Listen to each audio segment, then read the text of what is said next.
Good morning everyone. देखिए, last class हम discuss कर रहे थे स्पीड एंड वेलोसिटी को, और आज की क्लास में हम डिस्कस करने वाले हैं एसिलरेशन को। ठीक, आज हम देखेंगे कि एक ऑब्जेक्ट के एसिलरेशन को किस तरीके से डिफाइन किया जाता है। अच्छा, अब देखिए, अगर आपको ये समझना है कि एक ऑब्जेक्ट के एसिलरेशन को किस तरीके से डिफाइन किया जाता है, तो उसके लिए हम आपको पहले कुछ एग्जाम्पल्स देते हैं, और उन एग्जाम्पल्स के थ्रू आप क्लियरली समझ जाएंगे कि एक ऑब्जेक्ट के एसिलरेशन को किस तरीके से डिफाइन किया जाएगा। ठीक है, चलिए तो एग्जाम्पल देखते हैं। सपोज हमारे पास दो ऑब्जेक्ट्स हैं, ऑब्जेक्ट नंबर फर्स्ट और ऑब्जेक्ट नंबर सेकंड, और हम इन दोनों ऑब्जेक्ट की वेलोसिटीज को नोट कर रहे हैं टाइम के रिस्पेक्ट में। ठीक है, तो हमने ऑब्जेक्ट फर्स्ट की वेलोसिटी को ऑब्जर्व किया या नोट किया टाइम के रिस्पेक्ट में, और देखा कि जब टाइम 0 सेकेंड था, यानी स्टार्टिंग में, 0 सेकेंड मतलब स्टार्टिंग में, तो ऑब्जेक्ट फर्स्ट की वेलोसिटी थी 0 मीटर पर सेकेंड।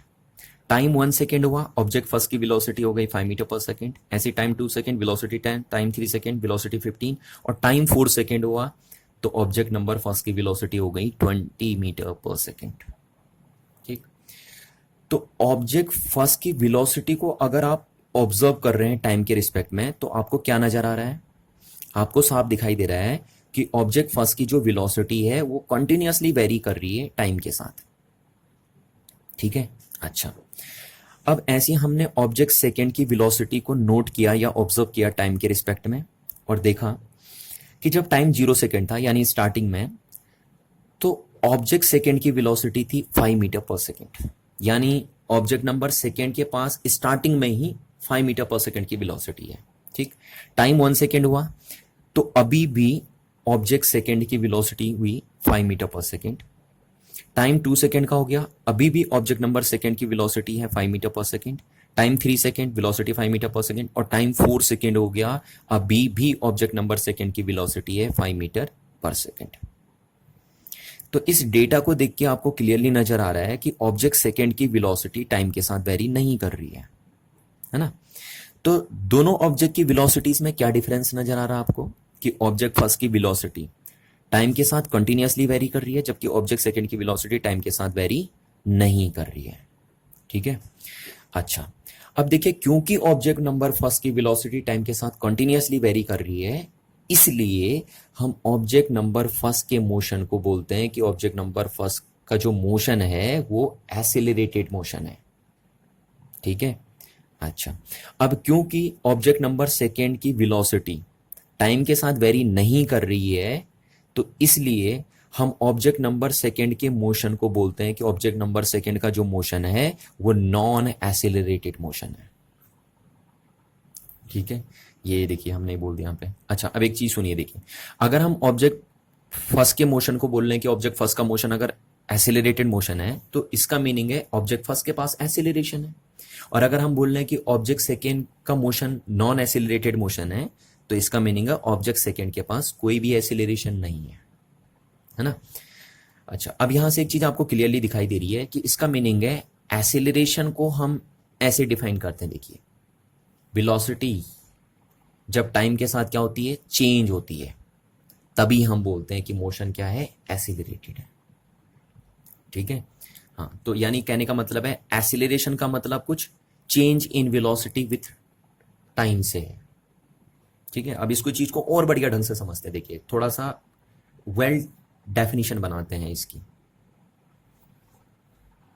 ठीक है, अच्छा, अब समझिए, देखिए इस चीज को, यहां से मैं बोल रहा हूं, सपोज एक ऑब्जेक्ट है हमारे पास, और हमने देखा कि डेल्टा टी टाइम इंटरवल में, डेल्टा टी क्या है यहाँ पे, टाइम इंटरवल है ना? तो डेल्टा टी टाइम इंटरवल में सपोज ऑब्जेक्ट की वेलोसिटी में डेल्टा वी चेंजेस आ गए। यहाँ पे डेल्टा दिखा रहा है चेंज को, और वी दिखा रहा है वेलोसिटी को, है ना? तो delta we means change in velocity. तो डेल्टा टी टाइम इंटरवल में सपोज एक ऑब्जेक्ट की वेलोसिटी में डेल्टा वी का चेंज आ गया, तो क्या आप मेरे को एक बात बता सकते हैं कि यूनिट टाइम इंटरवल में ऑब्जेक्ट की वेलोसिटी में कितना चेंज आया होगा?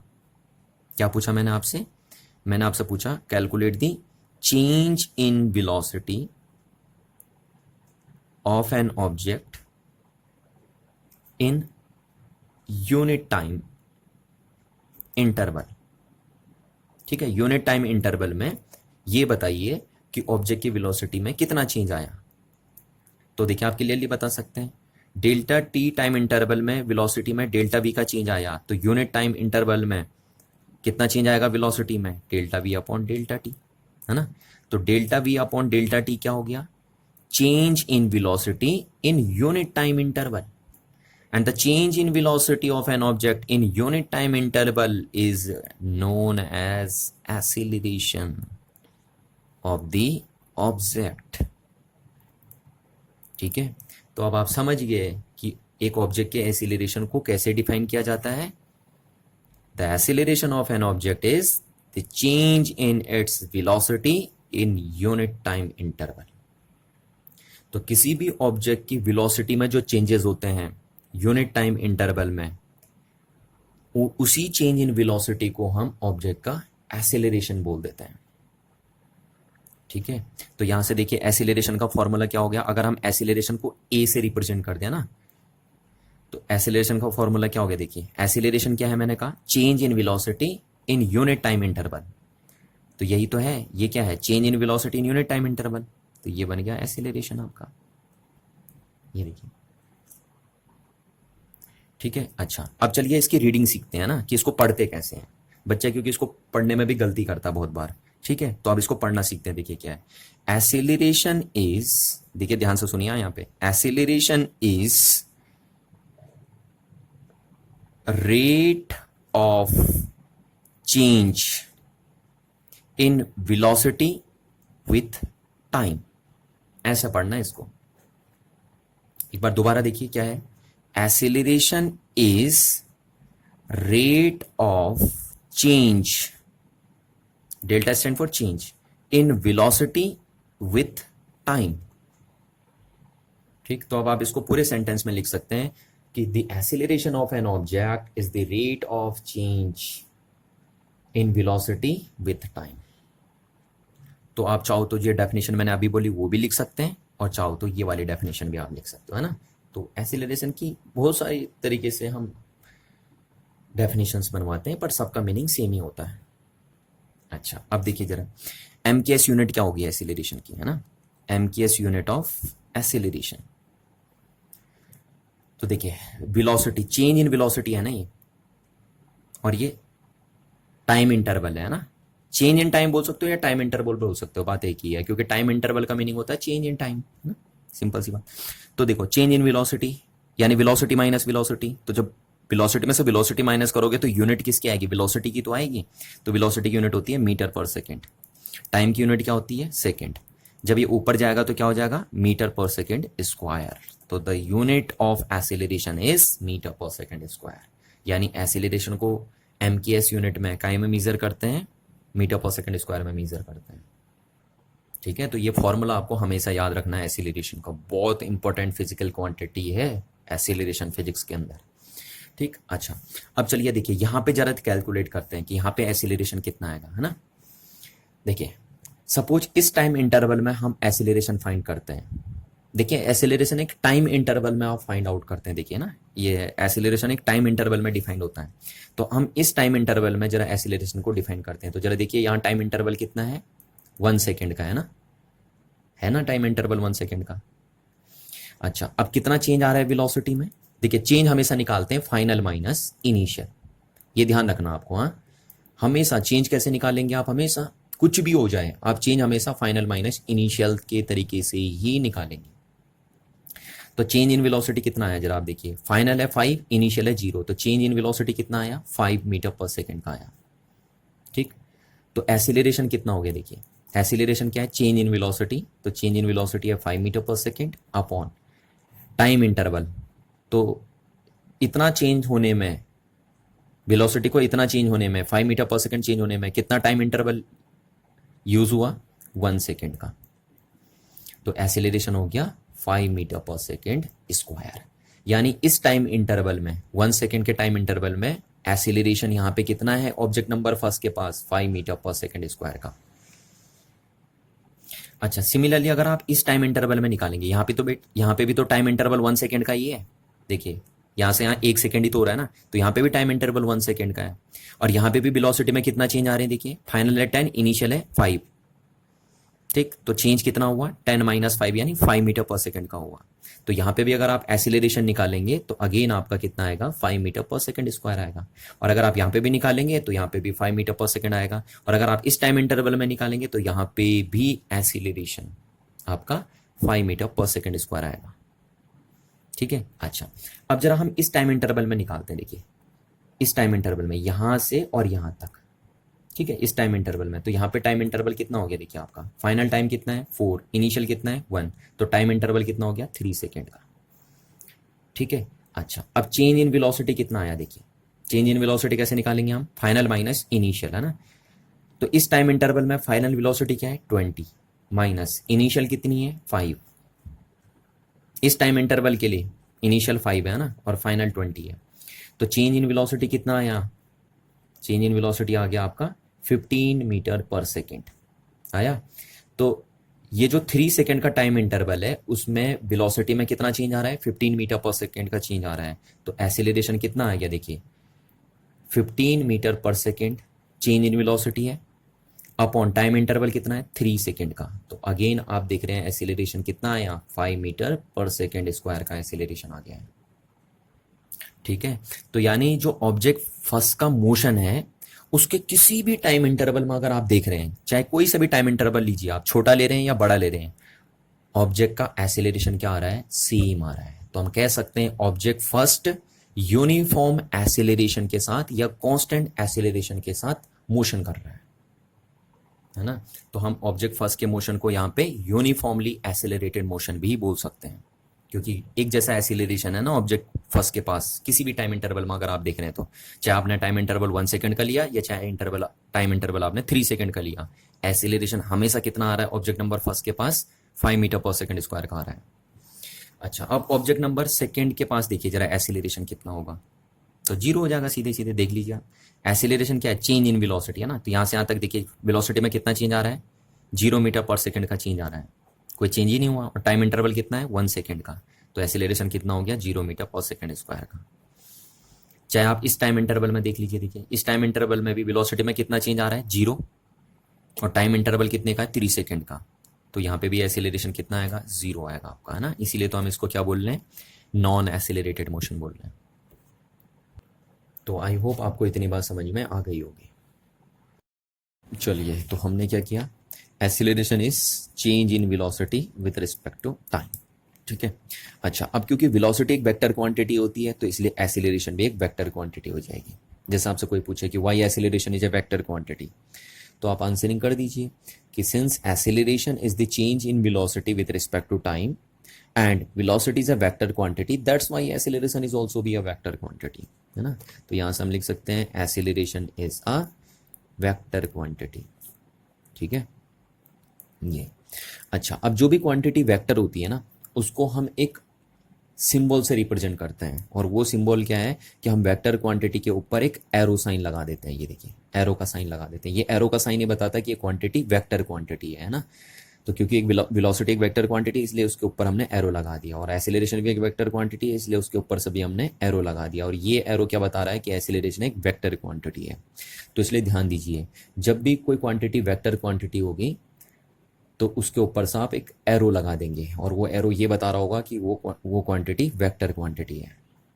ठीक है, अच्छा अब देखिए हमने आपको एक दिन पहले भी बताया था कि जो भी क्वांटिटीज वेक्टर क्वांटिटी होती हैं उनकी वैल्यू पॉजिटिव भी हो सकती है, उनकी वैल्यू नेगेटिव भी हो सकती है, और उनकी वैल्यू 0 भी हो सकती है ना। तो क्योंकि एसिलरेशन एक वेक्टर क्वांटिटी है, so the acceleration of an object may be positive, may be negative and may be 0। तो the acceleration of an object may be positive, negative या 0, कोई भी वैल्यू एसिलरेशन की हो सकती है। ठीक है, अच्छा अब देखिए अगर एसिलरेशन एक वेक्टर क्वांटिटी है ना तो इसके पास डायरेक्शन भी होगी, है ना। तो अब हम यहाँ से अगर आपसे क्वेश्चन पूछें कि what is the direction of acceleration, what is the direction of acceleration, तो आप क्या बोलेंगे, देखिए ठीक है क्या आंसर देंगे। तो बच्चों से अगर मैं अक्सर पूछता हूं कि भैया एसिलरेशन की डायरेक्शन क्या होगी, तो बच्चे बोलते हैं सर वेलोसिटी की डायरेक्शन के अलोंग होगी एसिलरेशन की डायरेक्शन, यानी जिस डायरेक्शन में पार्टिकल की वेलोसिटी होगी उसी डायरेक्शन में एसिलरेशन भी होगा। और ये चीज गलत है देखिए कंप्लीटली। क्यों गलत है?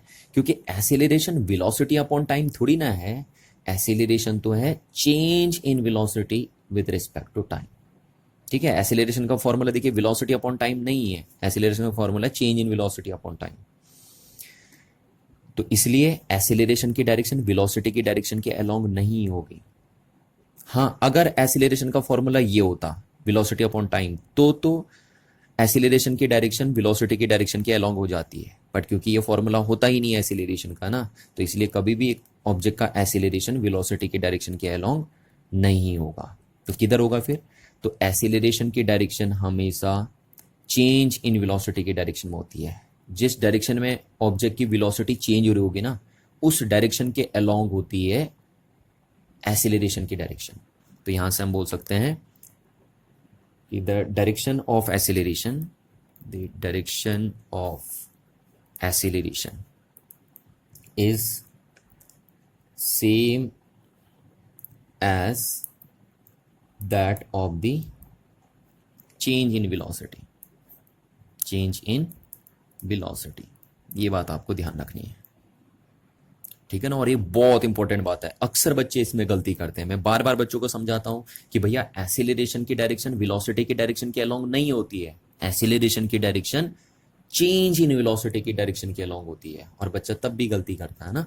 तो ये बात आपको ध्यान रखनी है। चलिए इस बात को मैं एग्जाम्पल से भी समझाता हूं आपको। देखो, जैसे सपोज एक ऑब्जेक्ट है, वो ऐसे चला पहले, फिर वो ऐसे चला, फिर वो ऐसे चला ऑब्जेक्ट, फिर वो ऐसे मूव किया, फिर इस डायरेक्शन में मूव किया, फिर ऑब्जेक्ट इस डायरेक्शन में मूव किया, फिर इस डायरेक्शन में मूव किया, और फाइनली वो ऐसे आ गया, है ना। तो अगर हम इसको कनेक्ट करें तो एक तरीके से आपको ये सर्कुलर मोशन दिखाई दे रहा है, ठीक है। ऐसा लग रहा है आपको कि पार्टिकल या ऑब्जेक्ट कैसे चल रहा है, सर्कुलर मोशन में चल रहा है।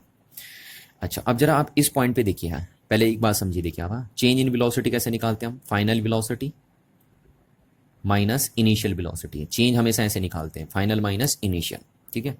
अच्छा, अब जरा आप यहाँ पे देखो, यहाँ पे ऑब्जेक्ट को देखिए, तो उसका मुंह किधर को है ऑब्जेक्ट का, यहाँ पे इस डायरेक्शन में है ना। तो ये उसकी इनिशियल वेलोसिटी की डायरेक्शन हो गई, ठीक है। अच्छा, अब फाइनली ऑब्जेक्ट किधर चल रहा है, फाइनली ऑब्जेक्ट इस डायरेक्शन में चले जा रहा है, तो ये ऑब्जेक्ट के फाइनल वेलोसिटी की डायरेक्शन हो गई। देखिए, तो वेलोसिटी में चेंज किधर को आया, देखिए वेलोसिटी में चेंज इस डायरेक्शन में आया है, आया नहीं आया, ये देखिए, ये चेंज इन वेलोसिटी की डायरेक्शन है। और अगर वेलोसिटी इस डायरेक्शन में चेंज हुई है, तो इसका मतलब एसिलेरेशन की डायरेक्शन भी यही होगी, ठीक है। जिस डायरेक्शन में वेलोसिटी में चेंज आता है ना, उसी डायरेक्शन में होता है एसिलेरेशन, तो एसिलेरेशन की डायरेक्शन ये आ जाएगी, देखिए। तो इस केस में एसिलेरेशन किधर को आ रहा है, देखिए इनवर्ड डायरेक्शन में आ रहा है ना। एसिलेरेशन की डायरेक्शन इनवर्ड डायरेक्शन में है। जैसे आप यहाँ पे भी नोट कर सकते हैं, देखिए यहाँ पे देखिए आप, यहाँ पे ऑब्जेक्ट के पास इनिशियल वेलोसिटी इस डायरेक्शन में है, क्योंकि ऑब्जेक्ट का मुंह इधर को है ना। फाइनली ऑब्जेक्ट इधर चल रहा है, देखिए, तो ये फाइनल वेलोसिटी की डायरेक्शन है ऑब्जेक्ट की। तो चेंज इन वेलोसिटी किधर हुई, देखिए चेंज इन वेलोसिटी की डायरेक्शन ये है, इनवर्ड डायरेक्शन में, है ना।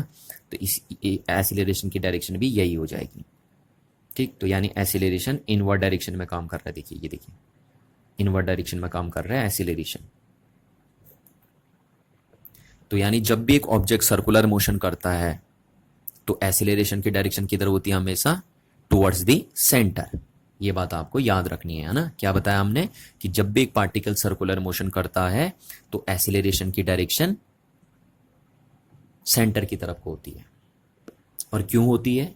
क्योंकि जब ऑब्जेक्ट सर्कुलर मोशन करता है, तो change in velocity inward direction में आती है, तो इसलिए एसिलेरेशन भी इनवर्ड डायरेक्शन में हो जाए। चलिए देखिए, अब हम यहाँ पे आपको एक और इम्पोर्टेंट इन्फॉर्मेशन देते हैं, और वो क्या है, देखिए आपको पता है कि वेलोसिटी जो है वो एक वेक्टर क्वांटिटी है, तो इसलिए इसके पास मैग्नीट्यूड भी होगा और डायरेक्शन भी होगी। इसमें कोई दो राय वाली बात नहीं है ना। हर एक वेक्टर क्वांटिटी के पास मैग्नीट्यूड भी होता है और डायरेक्शन भी होती है। तो वेलोसिटी भी एक वेक्टर क्वांटिटी है, इसलिए उसके पास भी मैग्नीट्यूड भी है और डायरेक्शन भी है। अच्छा, वेलोसिटी के मैग्नीट्यूड को हम स्पीड बोलते हैं, ये बात हमने आपको प्रीवियस क्लास में भी बताई थी, ठीक। अच्छा, अब मैं अगर आपसे यहाँ पे ये पूछूं कि एक ऑब्जेक्ट की वेलोसिटी को आप कितने तरीके से चेंज कर सकते हैं, तो आपका आंसर क्या होगा, 3, है ना। 3 तरीके हमारे पास ऐसे होते हैं जिनके थ्रू हम एक ऑब्जेक्ट की वेलोसिटी को चेंज कर सकते हैं। और वो 3 तरीके कौन से हैं, देखिए। आप ऑब्जेक्ट की स्पीड को चेंज करके ऑब्जेक्ट की वेलोसिटी में चेंजेस कर सकते हैं, है ना। देखिए अगर आप ऑब्जेक्ट की स्पीड को चेंज कर देंगे तो ऑब्जेक्ट की वेलोसिटी ऑटोमेटिकली चेंज हो जाएगी, ठीक है। दूसरा तरीका क्या है, अगर आप किसी ऑब्जेक्ट की डायरेक्शन को चेंज कर दे रहे हो, सपोज ऑब्जेक्ट इधर जा रहा था और आपने उसको अब इस डायरेक्शन में कर दिया, है ना, तो भी ऑब्जेक्ट की वेलोसिटी चेंज हो जाएगी, क्योंकि ऑब्जेक्ट की डायरेक्शन को अगर आप चेंज करते हैं तो ऑब्जेक्ट की वेलोसिटी चेंज हो जाएगी, ठीक है। और तीसरा तरीका क्या है कि आप ऑब्जेक्ट की स्पीड और डायरेक्शन दोनों को चेंज करके भी ऑब्जेक्ट की वेलोसिटी को चेंज कर सकते हैं। तो ये तीन तरीके देखिए, इन तीन तरीकों से ही हम ऑब्जेक्ट की वेलोसिटी को चेंज कर सकते हैं। अच्छा, अब देखिए एसिलेरेशन क्या है। एसिलेरेशन हमने अभी आपको बताया, change in velocity upon time, है ना। अच्छा, अब अगर मैं आपसे यहाँ पे ये पूछ दूं कि एक ऑब्जेक्ट को आप कितने तरीके से एसिलरेट कर सकते हैं, तो आपका आंसर कितना होगा? आपका आंसर होगा 3, ठीक है। तीन तरीके ऐसे हैं जिनके थ्रू हम एक ऑब्जेक्ट को एसिलरेट कर सकते हैं, क्योंकि देखो एसिलरेशन क्या है, चेंज इन वेलोसिटी, है ना। तो वेलोसिटी को तीन तरीके से हम चेंज कर सकते हैं, इसलिए हम कह सकते हैं कि एक ऑब्जेक्ट को हम तीन तरीके से एसिलरेट कर सकते हैं। और वो तीन तरीके कौन से हैं? जो ये तीन तरीके मैंने आपको बताए ना, जिनके थ्रू हम वेलोसिटी को चेंज कर सकते हैं, इन्हीं तीन तरीकों से आप ऑब्जेक्ट को एसिलरेट कर सकते हो। तो ऑब्जेक्ट को एसिलरेट करने का तरीका है कि आप ऑब्जेक्ट की स्पीड को चेंज कर दीजिए। अगर आप किसी ऑब्जेक्ट की स्पीड को चेंज कर दे रहे हैं तो इसका मतलब ऑब्जेक्ट एसिलरेटेड हो गया, है ना, या ऑब्जेक्ट का मोशन एसिलरेटेड मोशन हो गया। या आप एक ऑब्जेक्ट की डायरेक्शन को चेंज कर दे रहे हो, सपोज ऑब्जेक्ट इधर जा रहा है और आप उसकी डायरेक्शन इधर कर दे रहे हो, तो हम बोलेंगे ऑब्जेक्ट का मोशन एसिलरेटेड मोशन हो गया या ऑब्जेक्ट एसिलरेटेड हो गया है। तीसरा कि हम ऑब्जेक्ट की स्पीड और डायरेक्शन दोनों को चेंज करके भी ऑब्जेक्ट को एसिलरेट कर सकते हैं। तो ये तीन तरीके हैं जिनके थ्रू हम एक ऑब्जेक्ट को एसिलरेट कर सकते हैं या एक ऑब्जेक्ट के मोशन को एसिलरेटेड मोशन में कन्वर्ट कर सकते हैं। चलिए एग्जाम्पल से समझते हैं इस बात को। देखिए जैसे सपोज एक बस है और स्ट्रेट रोड में चल रही है बस, हाँ, एक स्ट्रेट रोड बनी है और वहां पे एक बस चल रही है और बस की स्पीड है 50 मीटर पर सेकेंड। लगातार बस की कितनी स्पीड से चल रही है, टाइम के साथ साथ टाइम बढ़ते जा रहा है और बस की स्पीड 50 बनी हुई है, 50 मीटर पर सेकेंड। तो बस का जो मोशन है क्या वो एसिलरेटेड मोशन होगा? नहीं, है ना। बस के पास कोई एसिलरेशन नहीं है। क्यों? क्योंकि बस की वेलोसिटी में कोई चेंज नहीं हो रहे हैं, क्योंकि बस की स्पीड भी कांस्टेंट है और बस की डायरेक्शन भी कांस्टेंट है, फिक्स है मतलब। तो इसलिए बस की वेलोसिटी में कोई चेंजेस नहीं आ रहे हैं, बस की वेलोसिटी कांस्टेंट हो गई। और अगर किसी भी ऑब्जेक्ट की वेलोसिटी कांस्टेंट हो जाती है तो इसका मतलब है उसका एसिलरेशन जीरो हो जाएगा, क्योंकि एसिलरेशन क्या है? Change in velocity. और अगर वेलोसिटी में चेंज जीरो है तो इसका मतलब एसिलरेशन भी जीरो है ना। तो अगर एक बस कांस्टेंट स्पीड से एक पर्टिकुलर डायरेक्शन में चल रही होगी तो इसका मतलब उस बस के पास जीरो एसिलरेशन है। अच्छा, अब अगर हमें उस बस को एसिलरेट करना है या उस बस के मोशन को एसिलरेटेड मोशन में कन्वर्ट करना है तो हम क्या करें? तो तरीका क्या है कि आप बस की स्पीड को बढ़ा दीजिए, आप बस की स्पीड को बढ़ा दीजिए या बस की स्पीड को कम कर दीजिए, मतलब बस की स्पीड में चेंज कर दीजिए। आप या तो बढ़ा दीजिए या कम कर दीजिए। तो अगर आपने बस की स्पीड बढ़ा दी, सपोज 50 से 60 कर दी या 60 से 50 से 40 कर दी, तो हम बोलेंगे अब जो बस का मोशन है वो एसिलरेटेड मोशन है और अब बस एसिलरेट हो चुकी है, ठीक है। तो आपने देखा कि एक ऑब्जेक्ट की स्पीड को कम ज़्यादा करके यानी चेंज करके हम ऑब्जेक्ट को एसिलरेट कर सकते हैं। अच्छा, दूसरा तरीका क्या है? देखिए दूसरा तरीका ये है, सपोज कि एक बस ऐसे चल रही, देखिए 50 मीटर पर सेकंड से इस डायरेक्शन में, है ना। अच्छा, अब हमने क्या किया, अभी इसमें एसिलरेशन कितना है? जीरो है, क्योंकि बस के पास कांस्टेंट स्पीड है और पर्टिकुलर डायरेक्शन में चल रही है। तो इसका मतलब बस की वेलोसिटी में कोई चेंजेस नहीं आ रहे हैं, और अगर बस की वेलोसिटी में कोई चेंज नहीं आ रहे हैं तो इसका मतलब बस के पास जीरो एसिलरेशन है। अच्छा, अब मेरे को क्या करना है, इस बस के मोशन को एसिलरेटेड मोशन में कन्वर्ट करना है, यानी इस बस को एसिलरेट करना है। तो हमारे तरीका क्या, देखिए ऐसे चल रही थी बस, मैंने ऐसे कर दिया बस को, ठीक है, इस डायरेक्शन में चल रही थी, मैंने ऐसे करके ऐसे मोड़ दिया बस को, है ना। तो हमने स्पीड चेंज नहीं करी बस की, बस चेंज किया तो क्या? डायरेक्शन। तो क्या अब बस का मोशन एसिलरेटेड मोशन हो गया है? यस, बस का मोशन एसिलरेटेड मोशन हो गया है, क्योंकि आपने बस की क्या चेंज कर दी है? डायरेक्शन चेंज कर दी है ना। भले आपने स्पीड को चेंज नहीं किया बस की, पर आपने डायरेक्शन तो चेंज कर दी है ना। तो सिर्फ डायरेक्शन को चेंज करके भी आप ऑब्जेक्ट के मोशन को एक्सेलरेटेड मोशन में कन्वर्ट कर सकते हैं। अच्छा, और तीसरा तरीका क्या है कि आप स्पीड और डायरेक्शन दोनों को चेंज करके भी एक ऑब्जेक्ट के मोशन को एक्सेलरेटेड मोशन में कन्वर्ट कर सकते हैं या ऑब्जेक्ट को एक्सेलरेट कर सकते हैं। अच्छा, अब मैं आपसे एक सिंपल सा क्वेश्चन पूछूं यहाँ पे अभी, है ना, जितना मैंने पढ़ाया उसके बेस पे मैं आपसे एक सिंपल सा क्वेश्चन पूछ रहा हूं कि सपोज एक ऑब्जेक्ट है और वो एक सर्कुलर मोशन कर रहा है ऐसे। सपोज एक ऑब्जेक्ट है, जैसे मैं ही हूं सपोज, है ना, और मैं ऐसे सर्कुलर मोशन कर रहा हूं, और मैं जब चल रहा हूं तो मेरी स्पीड है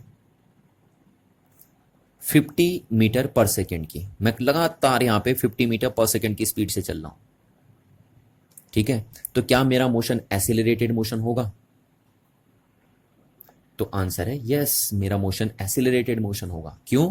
क्योंकि देखो मेरी स्पीड भले ही कांस्टेंट है, बट मेरी डायरेक्शन तो चेंज हो रही ना हर बार। इस पॉइंट पे देखिए मेरी डायरेक्शन ये है, इस पॉइंट पे मेरी डायरेक्शन ये हो गई, इस पॉइंट पे मेरी डायरेक्शन ये हो गई, और इस पॉइंट पे मेरी डायरेक्शन ये हो गई, है ना। तो जब मैं एक सर्कुलर मोशन कर रहा हूं तो अलग अलग पॉइंट पे मेरी डायरेक्शन अलग अलग है।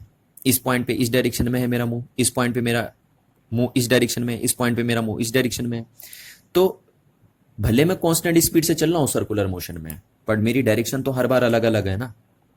तो इसलिए मेरा मोशन एक्सेलरेटेड मोशन होगा, क्योंकि आप सिर्फ डायरेक्शन को चेंज करके भी वेलोसिटी में चेंजेस कर सकते हैं। तो इसका मतलब है कि आप सिर्फ डायरेक्शन को चेंज करके भी एक ऑब्जेक्ट को एक्सेलरेट कर सकते हैं, ठीक है। तो ये ध्यान रखना कि whenever an object move in a circular motion with constant speed then its motion is said to be accelerated motion, ठीक है। तो यहां पे एक्सेलरेशन है, ऐसा नहीं बोलना आपको कि एक्सेलरेशन नहीं है यहाँ पे क्योंकि स्पीड कांस्टेंट है। भैया स्पीड ही तो कांस्टेंट है ना, वेलोसिटी थोड़ी ना कांस्टेंट है। क्योंकि एक्सेलरेशन तो क्या होता है, change in velocity upon time होता है। तो वेलोसिटी में चेंज मांगता है एक्सेलरेशन, ना कि स्पीड में। और आप देखिए अभी मैंने बताया भी था ना आपको कि जब एक पार्टिकल सर्कुलर मोशन करता है तो एक्सेलरेशन की डायरेक्शन किधर होती है, इनवर्ड डायरेक्शन में, सेंटर की तरफ को होती है। तो यहाँ पे एक्सेलरेशन किधर है, सेंटर की तरफ को है। तो इस बात को आप ध्यान रखिए, है ना। आई होप आपको ये बात समझ में आ गई होगी। चलिए देखिए अब हम डिस्कस करते हैं डिफरेंट टाइप्स ऑफ एक्सेलरेशन को। तो यहाँ पे हम ये देखने वाले हैं कि एक ऑब्जेक्ट के पास कितने टाइप का एक्सेलरेशन हो सकता है, ठीक है। अच्छा देखिए हमने आपको प्रीवियस क्लास में बताया था डिफरेंट टाइप्स ऑफ स्पीड के बारे में, और फिर उसके बाद हमने बताया था आपको डिफरेंट टाइप्स ऑफ वेलोसिटी के बारे में। तो वहाँ पे हमने आपको बताया था प्रीवियस क्लास में कि एक ऑब्जेक्ट के पास 4 टाइप्स की स्पीड हो सकती हैं। और कौन कौन सी बताई थी हमने आपको? Uniform speed, non uniform speed, average speed और इंस्टेंटेनियस स्पीड, ठीक। उसके बाद हमने बताया था कि एक ऑब्जेक्ट के पास 4 टाइप की वेलोसिटी हो सकती हैं। और कौन कौन सी 4 वेलोसिटी थी, जरा याद कीजिए। तो uniform velocity, non uniform velocity, average velocity और इंस्टेंटेनियस वेलोसिटी। तो ठीक इसी तरीके से आज हम आपको बताएंगे कि एक ऑब्जेक्ट के पास 4 टाइप का एक्सेलरेशन हो सकता है। कौन कौन सा? Uniform acceleration, non uniform acceleration, average acceleration and instantaneous acceleration. तो इसलिए हम कहते हैं कि एक्सेलरेशन 4 टाइप्स का होता है। तो इन 4 टाइप के एक्सेलरेशन को अब हम डिफाइन करने वाले हैं, ठीक है। चलिए पहले डिफाइन करते हैं यूनिफॉर्म एक्सेलरेशन को, ठीक है। तो यूनिफॉर्म एक्सेलरेशन को समझने के लिए आप पहले एक एग्जांपल देखिए। सपोज हमारे पास कोई एक ऑब्जेक्ट है और हम उसकी वेलोसिटी को ऑब्जर्व कर रहे हैं या नोट कर रहे हैं टाइम के रिस्पेक्ट में, ठीक है। तो हमने देखा कि जब टाइम 0 सेकेंड था तो ऑब्जेक्ट की वेलोसिटी थी 0 metre per second. Time 1 second हुआ, वेलोसिटी हो गई 5। टाइम 2 सेकेंड, वेलोसिटी हो गई 10। Time 3 second, velocity 15। और टाइम 4 सेकेंड हुआ तो ऑब्जेक्ट की वेलोसिटी हो गई 20 मीटर पर सेकेंड, ठीक है। तो आपको क्या नजर आ रहा है? देखिए आप एक चीज जरा गौर करिए। तो यहां देखिए टाइम का इंटरवल कितना है, 1 सेकेंड का। तो वेलोसिटी में चेंज कितना आ रहा है, 5 मीटर पर सेकेंड का।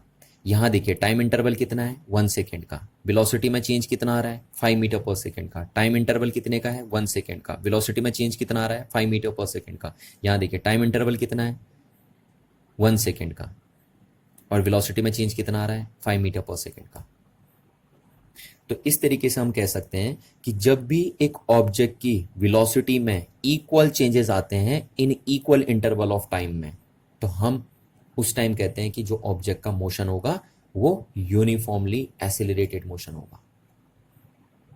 तो इस तरीके से हम कह सकते हैं कि the motion of an object is said to be uniformly accelerated motion if equal changes in its velocity in equal interval of time।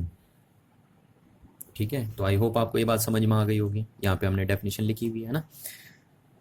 अच्छा, आप चाहो तो देखो यहाँ पे निकाल भी सकते हो। अभी अभी मैंने आपको यहाँ पे भी करवाया था ना, पहले भी करवाया था मैंने आपको एक एग्जाम्पल, और वहाँ पे देखो, यहाँ पे अगर आप एसिलेरेशन निकालोगे तो आएगा 5 मीटर पर सेकेंड। ये अभी मैंने आपको सिखाया भी था। अब यहाँ पे भी निकालोगे आप एसिलेरेशन तो कितना आएगा, देखिए 5 मीटर पर सेकेंड आएगा। ठीक, और यहाँ पे भी आएगा 5 मीटर पर सेकेंड। तो आप देख रहे हैं एसिलेरेशन क्या है, कांस्टेंट है ना। और जब कांस्टेंट एसिलेरेशन होता है तो उसी को तो हम यूनिफॉर्म एसिलेरेशन बोलते हैं।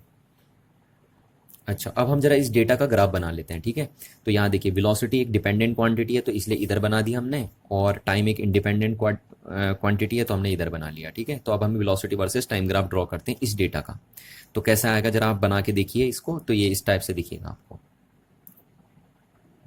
ठीक है, तो या ध्यान रखना आपको, जब भी वेलोसिटी वर्सेस टाइम ग्राफ ऐसे इस टाइप का स्ट्रेट लाइन आए आपके पास, ठीक, तो आप समझ जाइए कि ऑब्जेक्ट का मोशन एसिलरेटेड मोशन होगा, यूनिफॉर्मली एसिलरेटेड मोशन होगा। सॉरी, है ना, ध्यान रखना क्या बोला मैंने। जब भी एक ऑब्जेक्ट का वेलोसिटी वर्सेस टाइम ग्राफ कुछ इस तरीके से नजर आए आपको, ऐसे स्ट्रेट लाइन है ना, पर ऐसी स्ट्रेट लाइन ना, ऐसी वाली स्ट्रेट लाइन नहीं, ऐसी वाली स्ट्रेट लाइन, तो आप समझ जाइए कि ऑब्जेक्ट का मोशन यूनिफॉर्मली एसिलरेटेड मोशन है, यानी ऑब्जेक्ट के पास कांस्टेंट एसिलरेशन है या यूनिफॉर्म एसिलरेशन है। अच्छा, अगर ग्राफ ऐसा आता तो suppose velocity versus time graph ऐसा आए, ये जैसे मैं बोल दूं आपका कि suppose velocity versus time graph ऐसा आ गया आपका, तो इसका मतलब एसिलरेशन कितना होगा, इसका मीनिंग होगा acceleration 0 metre per second square है। क्यों? क्योंकि वेलोसिटी में देखो टाइम के साथ चेंजेस ही नहीं आ रहे ना, और अगर वेलोसिटी में टाइम के साथ चेंज नहीं आएगा तो एसिलरेशन कितना हो जाएगा, 0 हो जाएगा, क्योंकि एसिलरेशन क्या है, change in velocity, and if the change in velocity is 0 then acceleration will also become a 0। अच्छा, अब हम देखते हैं नॉन यूनिफॉर्म एसिलरेशन को। ठीक है, इसको भी हम एग्जांपल से समझते हैं। देखिए पहले सपोज हमारे पास एक ऑब्जेक्ट है और उसकी वेलोसिटी को हम ऑब्जर्व कर रहे हैं टाइम के रिस्पेक्ट में। हमने देखा टाइम 0 सेकेंड हुआ यानी स्टार्टिंग में, तो ऑब्जेक्ट की वेलोसिटी है 0 metre per second. Time 1 second velocity 5, time 2 second velocity 12 metre per second, time 3 second velocity हो गई 25 मीटर पर सेकेंड, और टाइम अगर 4 सेकेंड हुआ तो वेलोसिटी आई 50 मीटर पर सेकेंड। ठीक है, अच्छा अब जरा आप गौर करिए, तो यहां टाइम इंटरवल कितना है, देखिए 1 सेकेंड का। वेलोसिटी में चेंज कितने आ रहे हैं, 5 मीटर पर सेकेंड के आ रहे हैं।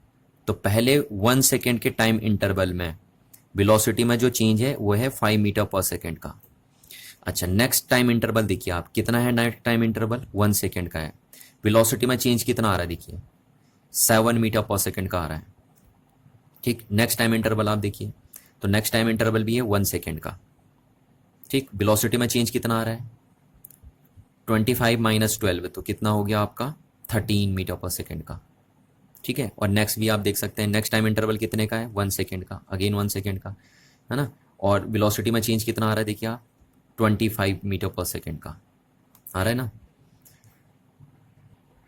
तो आप देख पा रहे हैं कि इस सिचुएशन में क्या हो रहा है, इक्वल टाइम इंटरवल में इक्वल चेंजेस नहीं आ रहे वेलोसिटी में। देखो टाइम इंटरवल हर बार एक जैसा लिया हमने, है ना, ऐसे नहीं करना देखो आपको कि आप टाइम इंटरवल को भी चेंज कर रहे हो और वेलोसिटी को भी चेंज कर रहे हो, है ना, फिर इसके बेस पे आप प्रिडिक्शन नहीं कर सकते। ध्यान रखना, एक चीज को कांस्टेंट रखिए और दूसरी चीज को वेरी करवाइए। तो टाइम इंडिपेंडेंट है इसलिए उसको कांस्टेंट रखिए। देखिए हर बार टाइम इंटरवल हम 1 सेकेंड का ले रहे हैं। ठीक है, और टाइम को हम यहाँ पे टाइम के इंटरवल हम फिक्स क्यों कर रहे हैं, क्योंकि टाइम इंडिपेंडेंट कोऑर्डिनेट है। ठीक है, इसलिए अदरवाइज आप ऐसा नहीं करेंगे कि टाइम के इंटरवल को भी चेंज कर देंगे और फिर वेलोसिटी को भी चेंज कर रहे हैं ना, फिर उसके बेस पे आप प्रिडिक्शन नहीं कर सकते। तो ध्यान रखना, टाइम के इंटरवल आप फिक्स रखेंगे और वेलोसिटी में बताएंगे चीजों को कि वेलोसिटी में किस तरीके से चेंजेस देखने को मिल रहे हैं इक्वल टाइम इंटरवल में। तो आपने देखा, देखो टाइम इंटरवल हर बार आपने 1 सेकेंड का रखा और वेलोसिटी में चेंज हर बार अलग अलग है। देखिए पहले 1 सेकेंड में वेलोसिटी में चेंज 5 मीटर पर सेकेंड का है, दूसरे 1 सेकेंड में वेलोसिटी में कितना चेंज है, 7 मीटर पर सेकेंड का चेंज है। तीसरे 1 सेकेंड में वेलोसिटी में कितना चेंज है, 13 मीटर पर सेकेंड का चेंज है। और चौथे में 25 मीटर पर सेकेंड का चेंज है। यानी ऑब्जेक्ट सेकेंड की वेलोसिटी में इक्वल चेंजेस नहीं आ रहे इक्वल इंटरवल ऑफ टाइम में। तो जब भी एक ऑब्जेक्ट की वेलोसिटी में इक्वल चेंजेस ना हो इक्वल इंटरवल ऑफ टाइम में, तो हम बोलते हैं उस ऑब्जेक्ट का motion non uniformly accelerated motion है। ठीक है, या ऑब्जेक्ट के पास नॉन यूनिफॉर्म एसिलरेशन है या वेरिएबल एसिलरेशन है। तो इस तरीके से हम कह सकते हैं the motion of an object is said to be non uniformly accelerated motion if unequal changes in its velocity in equal interval of time। ठीक है ना, तो ये बात आपको बिल्कुल समझ में आ रही होगी। सेम ऐसी हमने आपको स्पीड में भी पढ़ाया था, जरा आप याद करिए तो, है ना, बिल्कुल डिट्टो वही है। बस स्पीड में यहाँ पे क्या होता था, डिस्टेंस होती थी, और एसिलरेशन में बस यहाँ पे वेलोसिटी आ जाएगी, बाकी कोई फर्क नहीं पड़ रहा ना। अच्छा, इस डेटा का अगर हम ग्राफ बनाए तो किस तरीके से दिखाई देगा, देखिए आपको ये वेलोसिटी हमने बना दी, इधर हमने टाइम एक्सिस में बना दी। अब इस डेटा का ग्राफ अगर आप बनाएंगे घर में तो कुछ इस टाइप से दिखेगा आपको। आप देखिए जरा गौर करके, इस टाइप से बनेगा इसका ग्राफ, है ना। तो आपको इस बात का ध्यान रखना है कि जब भी वेलोसिटी वर्सेस टाइम ग्राफ कुछ ऐसे दिखिए आपको, तो इसका मतलब आप समझ जाइए कि ऑब्जेक्ट के पास वेरिएबल एसिलरेशन है, यानी ऑब्जेक्ट के पास जो एसिलरेशन है वो फिक्स नहीं है। ठीक, ऑब्जेक्ट वेरिएबल एसिलरेशन के साथ मूव कर रहा है अगर ग्राफ ऐसा है वेलोसिटी वर्सेस टाइम ग्राफ का। तो अच्छा, अब जरा यहाँ पे बताइए मेरे को एक चीज बताइए, इस टाइम इंटरवल में एसिलरेशन कितना होगा, जरा आप कैलकुलेट करके बता सकते हैं मेरे को। यस, बिल्कुल बता सकते हैं आप। देखिए चेंज इन वेलोसिटी कितना है, 5 मीटर, टाइम का इंटरवल कितना है, 1 सेकेंड, तो एसिलरेशन कितना हो जाएगा, 5 मीटर पर सेकेंड स्क्वायर। तो इस टाइम इंटरवल में जो एसिलरेशन है वो है 5 मीटर पर सेकेंड स्क्वायर। अच्छा, इस टाइम इंटरवल में बताइए जरा, इस टाइम इंटरवल में कितना है एसिलरेशन, तो यहाँ कितना है चेंज है, 7 का चेंज है। एसिलरेशन टाइम कितना है, 1 सेकेंड का, तो एसिलरेशन कितना हो जाएगा, 7 मीटर पर सेकेंड स्क्वायर। ठीक है ना। और इस टाइम इंटरवल में एसिलरेशन कितना आएगा, इसमें आएगा आपका 13 मीटर पर सेकेंड स्क्वायर। और लास्ट वाले टाइम इंटरवल में एसिलरेशन कितना आ जाएगा आपका, 25 मीटर पर सेकेंड स्क्वायर। ठीक है, तो आप इस केस में देख पा रहे हैं कि एसिलरेशन टाइम के साथ साथ क्या करते जा रहा है, इंक्रीज करते जा रहा है। ऐसी एसिलरेशन टाइम के साथ डिक्रीज भी कर सकता है ना, ऐसा कुछ नहीं है कि एसिलरेशन टाइम के साथ इंक्रीज ही करेगा, एसिलरेशन टाइम के साथ डिक्रीज भी कर सकता है। पर अगर एसिलरेशन टाइम के साथ डिक्रीज भी कर रहा है तो तब भी नॉन यूनिफॉर्म एसिलरेशन ही बोला जाएगा, बशर्ते ग्राफ कुछ ऐसा नहीं आना चाहिए। क्योंकि अगर ग्राफ कुछ ऐसा आ गया तो ये तो क्या हो जाएगा, आपका यूनिफॉर्म एसिलरेशन ही हो जाएगा, है ना। पर अगर ग्राफ कुछ ऐसा आ रहा है, देखिए इस टाइप से वेलोसिटी वर्सेस टाइम ग्राफ, तो यहाँ पे एसिलरेशन क्या होगा, नॉन यूनिफॉर्म होगा। तो ध्यान रखना, ये यूनिफॉर्म एसिलरेशन का ग्राफ ऐसे भी बन सकता है ना, और ऐसे भी बन सकता है। और नॉन यूनिफॉर्म एसिलरेशन का ग्राफ ऐसे भी बन सकता है और ऐसे भी बन सकता है आपका। इसका मीनिंग होगा कि टाइम के साथ साथ वेलोसिटी बढ़ते जा रही है, यानी एसिलरेशन बढ़ते जा रहा है। ठीक है, और इसका मीनिंग होगा कि जैसे जैसे टाइम बढ़ते जा रहा है वैसे वैसे वेलोसिटी कम होती जा रही है, इसका मीनिंग एसिलरेशन भी कम होते जा रहा है। ये बता रहा है कि एसिलरेशन डिक्रीज हो रहा है इस सिचुएशन में, और ये सिचुएशन बता रही है कि एसिलरेशन टाइम के साथ साथ इंक्रीज हो रहा है। चलिए, तो आई होप आपको इतनी बात समझ में आ गई होगी। चलिए, अब हम डिस्कस करते हैं एवरेज एसिलरेशन को, और देखते हैं कि एक ऑब्जेक्ट के एवरेज एसिलरेशन को किस तरीके से डिफाइन किया जाता है। अच्छा, अब देखिए हम एवरेज एसिलरेशन को भी एक एग्जाम्पल के थ्रू समझते हैं। ठीक है, तो चलिए हम एग्जाम्पल लेते हैं। सपोज एक ऑब्जेक्ट मूव कर रहा है या मोशन कर रहा है, और हम उसके मोशन को ऑब्जर्व कर रहे हैं ए पॉइंट से बी पॉइंट तक। ठीक है, अच्छा, अब क्योंकि हम ऑब्जेक्ट के मोशन को ए पॉइंट से ऑब्जर्व करना स्टार्ट कर रहे हैं, इसलिए हम यहाँ पे टाइम को 0 सेकेंड लेंगे। ठीक है, क्योंकि ये स्टार्टिंग पॉइंट है ना, जहां से हम ऑब्जर्व कर रहे हैं ऑब्जेक्ट के मोशन को। अच्छा, जब हमने स्टार्ट में देखा ऑब्जेक्ट को तो उसकी वेलोसिटी थी 5 मीटर पर सेकेंड, इसलिए हमने इसको वी नॉट लिख दिया। वी नॉट मतलब स्टार्टिंग वेलोसिटी ऑब्जेक्ट की, तो देखा 5 मीटर पर सेकेंड आई। अच्छा, हमने 1 सेकेंड बाद देखा ऑब्जेक्ट को तो उसकी वेलोसिटी हो गई 10 मीटर पर सेकेंड। 2 सेकेंड बाद देखा तो वेलोसिटी हो गई 8 मीटर पर सेकेंड, कम हो गई है ना। अच्छा, फिर 3 सेकेंड बाद देखा तो 16 मीटर पर सेकेंड हो गई, 4 सेकेंड बाद देखा तो 12 मीटर पर सेकेंड हो गई। तो आप देख पा रहे हैं कि जब ऑब्जेक्ट ए पॉइंट से बी पॉइंट तक मोशन कर रहा है तो ऑब्जेक्ट की वेलोसिटी में कंटिन्यूअसली चेंजेस आ रहे हैं। कभी कम हो रही है, कभी ज्यादा हो रही है, हो सकता है कंटिन्यूअसली ज्यादा ही होते रहे, हो सकता है कंटिन्यूअसली कम ही होते रहे, हो सकता है कभी ज्यादा हो कभी कम हो, जैसे यहाँ पे कभी ज्यादा हो रही कभी कम हो रही है ना, कुछ भी हो सकता है केस। तो जब भी एक ऑब्जेक्ट वेरिएबल वेलोसिटी के साथ मूव करे तो ध्यान रखना आपको ऑब्जेक्ट का एवरेज एक्सीलरेशन डिफाइन करना है। एवरेज एक्सीलरेशन ऑब्जेक्ट का सिर्फ तभी डिफाइंड होता है जब ऑब्जेक्ट वेरिएबल वेलोसिटी के साथ मूव करता है। और किस तरीके से डिफाइन होता है, देखिए एवरेज एक्सीलरेशन, यहां पे हम बोल देंगे average acceleration is equal to होता है टोटल चेंज इन वेलोसिटी। अभी ये क्या है, टोटल चेंज इन वेलोसिटी क्या है वो अभी बता रहा हूं मैं आपको। Total change in velocity upon total time taken. Total time taken ये है एवरेज एक्सीलरेशन का फॉर्मूला। ठीक है, आपको याद रखना है फॉर्मूला हमेशा एवरेज एक्सीलरेशन का। टोटल चेंज इन वेलोसिटी हमने ऐसे लिख दिया डेल्टा वी से, और टोटल टाइम टेकन को हमने डेल्टा टी लिख दिया। ठीक है, तो ये वो टाइम है जो कंज्यूम हुआ है इतनी वेलोसिटी को चेंज होने में। ठीक है, या आप ये कह सकते हैं कि ये वो टाइम इंटरवल है जितने टाइम इंटरवल में वेलोसिटी में ये चेंजेस आए हैं। ठीक, तो ये ध्यान रखना, ये वो टाइम होता है जितने टाइम इंटरवल में वेलोसिटी में इतना चेंज आता है। ठीक, तो एवरेज एक्सीलरेशन का फॉर्मूला हो गया ये। अच्छा, अब देखिए जब भी मैं बात करता हूं ना कि एवरेज एक्सीलरेशन, तो आप सबसे पहले बोलेंगे टाइम इंटरवल की बात। यानी जब भी आपसे कोई पूछे ना कि एवरेज एक्सीलरेशन कैलकुलेट कीजिए, तो आप सबसे पहले ये पूछेंगे सर किस टाइम इंटरवल में हमें एवरेज एक्सीलरेशन कैलकुलेट करना है। ठीक है, क्योंकि एवरेज एक्सीलरेशन एक टाइम इंटरवल में कैलकुलेट किया जाता है।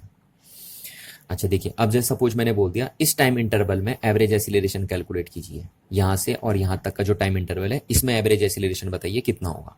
तो आप ऐसे लिखेंगे, देखिए average acceleration is equal to total change in velocity.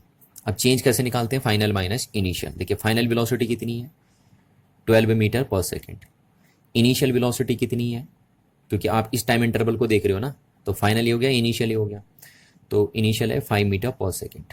ठीक, अच्छा टाइम इंटरवल कितना हुआ, देखो इतनी वेलोसिटी को चेंज होने में कितना टाइम इंटरवल हुआ, तो ये टाइम इंटरवल है हमारा। तो फाइनल टाइम कितना है 4 सेकेंड, इनिशियल टाइम कितना है 1 सेकेंड, तो ये हो गया टाइम इंटरवल। ठीक है, इतने टाइम इंटरवल में वेलोसिटी में इतना चेंज आया है, तो हो गया आपका कितना 7 metre per second divided by 3 second, तो आपका आ गया 7/3 मीटर पर सेकेंड स्क्वायर। तो यानी इस टाइम इंटरवल में एक्सीलरेशन जो है एवरेज एक्सीलरेशन वो है 7/3 मीटर पर सेकेंड स्क्वायर। ठीक है, अच्छा अब सपोज मैं आपसे पूछ दूं इस टाइम इंटरवल में एवरेज एक्सीलरेशन कैलकुलेट करके बताइए इस टाइम इंटरवल में। ठीक है, तो आप कैसे निकालेंगे, देखिए average acceleration is equal to total change in velocity. तो वेलोसिटी में कितना चेंज आया, देखिए यहां से यहां तक फाइनल है 16, इनिशियल है 10, तो 16 माइनस 10 आया अपॉन टाइम इंटरवल कितना है, देखिए फाइनल टाइम है 3 माइनस इनिशियल टाइम है आपका 1, तो टाइम इंटरवल कितना है 2 सेकेंड का। तो इस 2 सेकेंड के टाइम इंटरवल में वेलोसिटी में कितना चेंज आया है 6 मीटर पर सेकेंड का चेंज आया है, तो ये हो गया 6 metre per second upon 2 second, तो हो गया आपका 3 मीटर पर सेकेंड स्क्वायर। ठीक है, तो यानी यहाँ पे इस टाइम इंटरवल में जो एक्सीलरेशन है आपका एवरेज एक्सीलरेशन वो है 3 मीटर पर सेकेंड स्क्वायर, जबकि इस टाइम इंटरवल में कितना था average acceleration 7/3 metre per second square. तो यहाँ से आपको पता चल गया कि एक पर्टिकुलर टाइम इंटरवल में एवरेज एक्सीलरेशन कैसे फाइंड आउट करते हैं। ठीक है, चलिए तो आई होप आपको ये बात यहाँ तक समझ में आ गई होगी। अच्छा अब हम डिफाइन करते हैं इंस्टेंटेनियस एक्सीलरेशन को।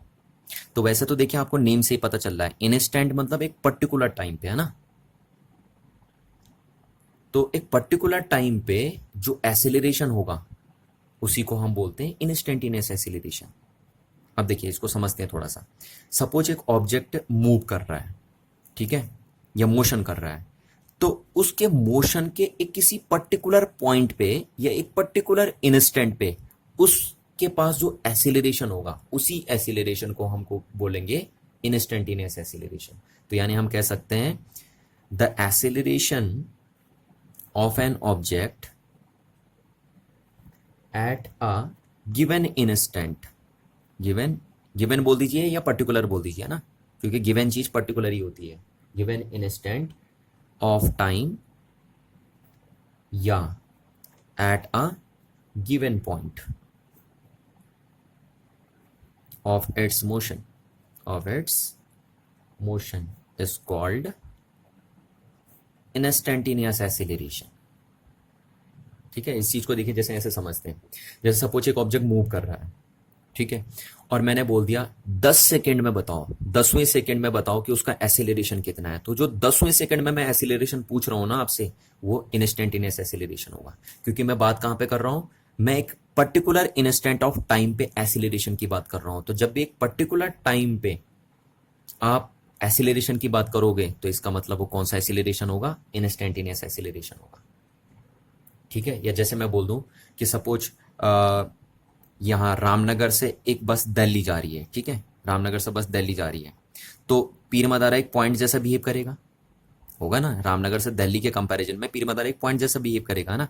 तो ये बस चल रही है यहाँ से, तो जैसे मैं बोल दूं कि बताइए बस का जो एक्सेलरेशन है पीर मदारा पे, एक पर्टिकुलर पॉइंट पे पूछ रहा हूं मैं, पीर मदारा एक पर्टिकुलर पॉइंट है और मैं पर्टिकुलर पॉइंट पे बस का एक्सेलरेशन आपसे पूछ रहा हूं कि बताइए पीर मदारा में बस का एक्सेलरेशन कितना है। तो पीर मदारा में जो बस का एक्सेलरेशन होगा वो बस का इंस्टेंटेनियस एक्सेलरेशन बोला जाएगा।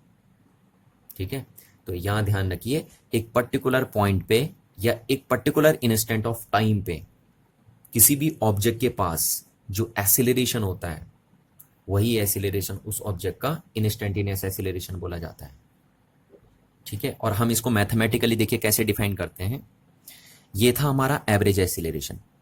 ध्यान रखना, मैं इंस्टेंटेनियस एक्सेलरेशन को मैथमेटिकली डिफाइन कर रहा हूं। फिजिक्स वाली डेफिनेशन तो ये हो गई है एवरेज इंस्टेंटेनियस एक्सेलरेशन की। अब हम इंस्टेंटेनियस एक्सेलरेशन की मैथमेटिकल डेफिनेशन बना रहे हैं, तो कैसे बनाएंगे देखिए। ये था हमारा एवरेज एक्सेलरेशन। ठीक है, अब एवरेज एक्सेलरेशन में ही अगर आप टाइम का इंटरवल बहुत ही छोटा कर दो, क्योंकि इंस्टेंट क्या होता है, इंस्टेंट बहुत छोटा होता है ना, बहुत ही छोटा होता है। तो जब भी आपको इंस्टेंटेनियस एक्सेलरेशन की डेफिनेशन बनानी है या डिफाइन करना है तो टाइम का इंटरवल बहुत ही छोटा होता है ना। तो अब अगर हम इस एवरेज एक्सेलरेशन में टाइम के इंटरवल को बहुत ही छोटा करके इसकी लिमिटिंग वैल्यू ले लें,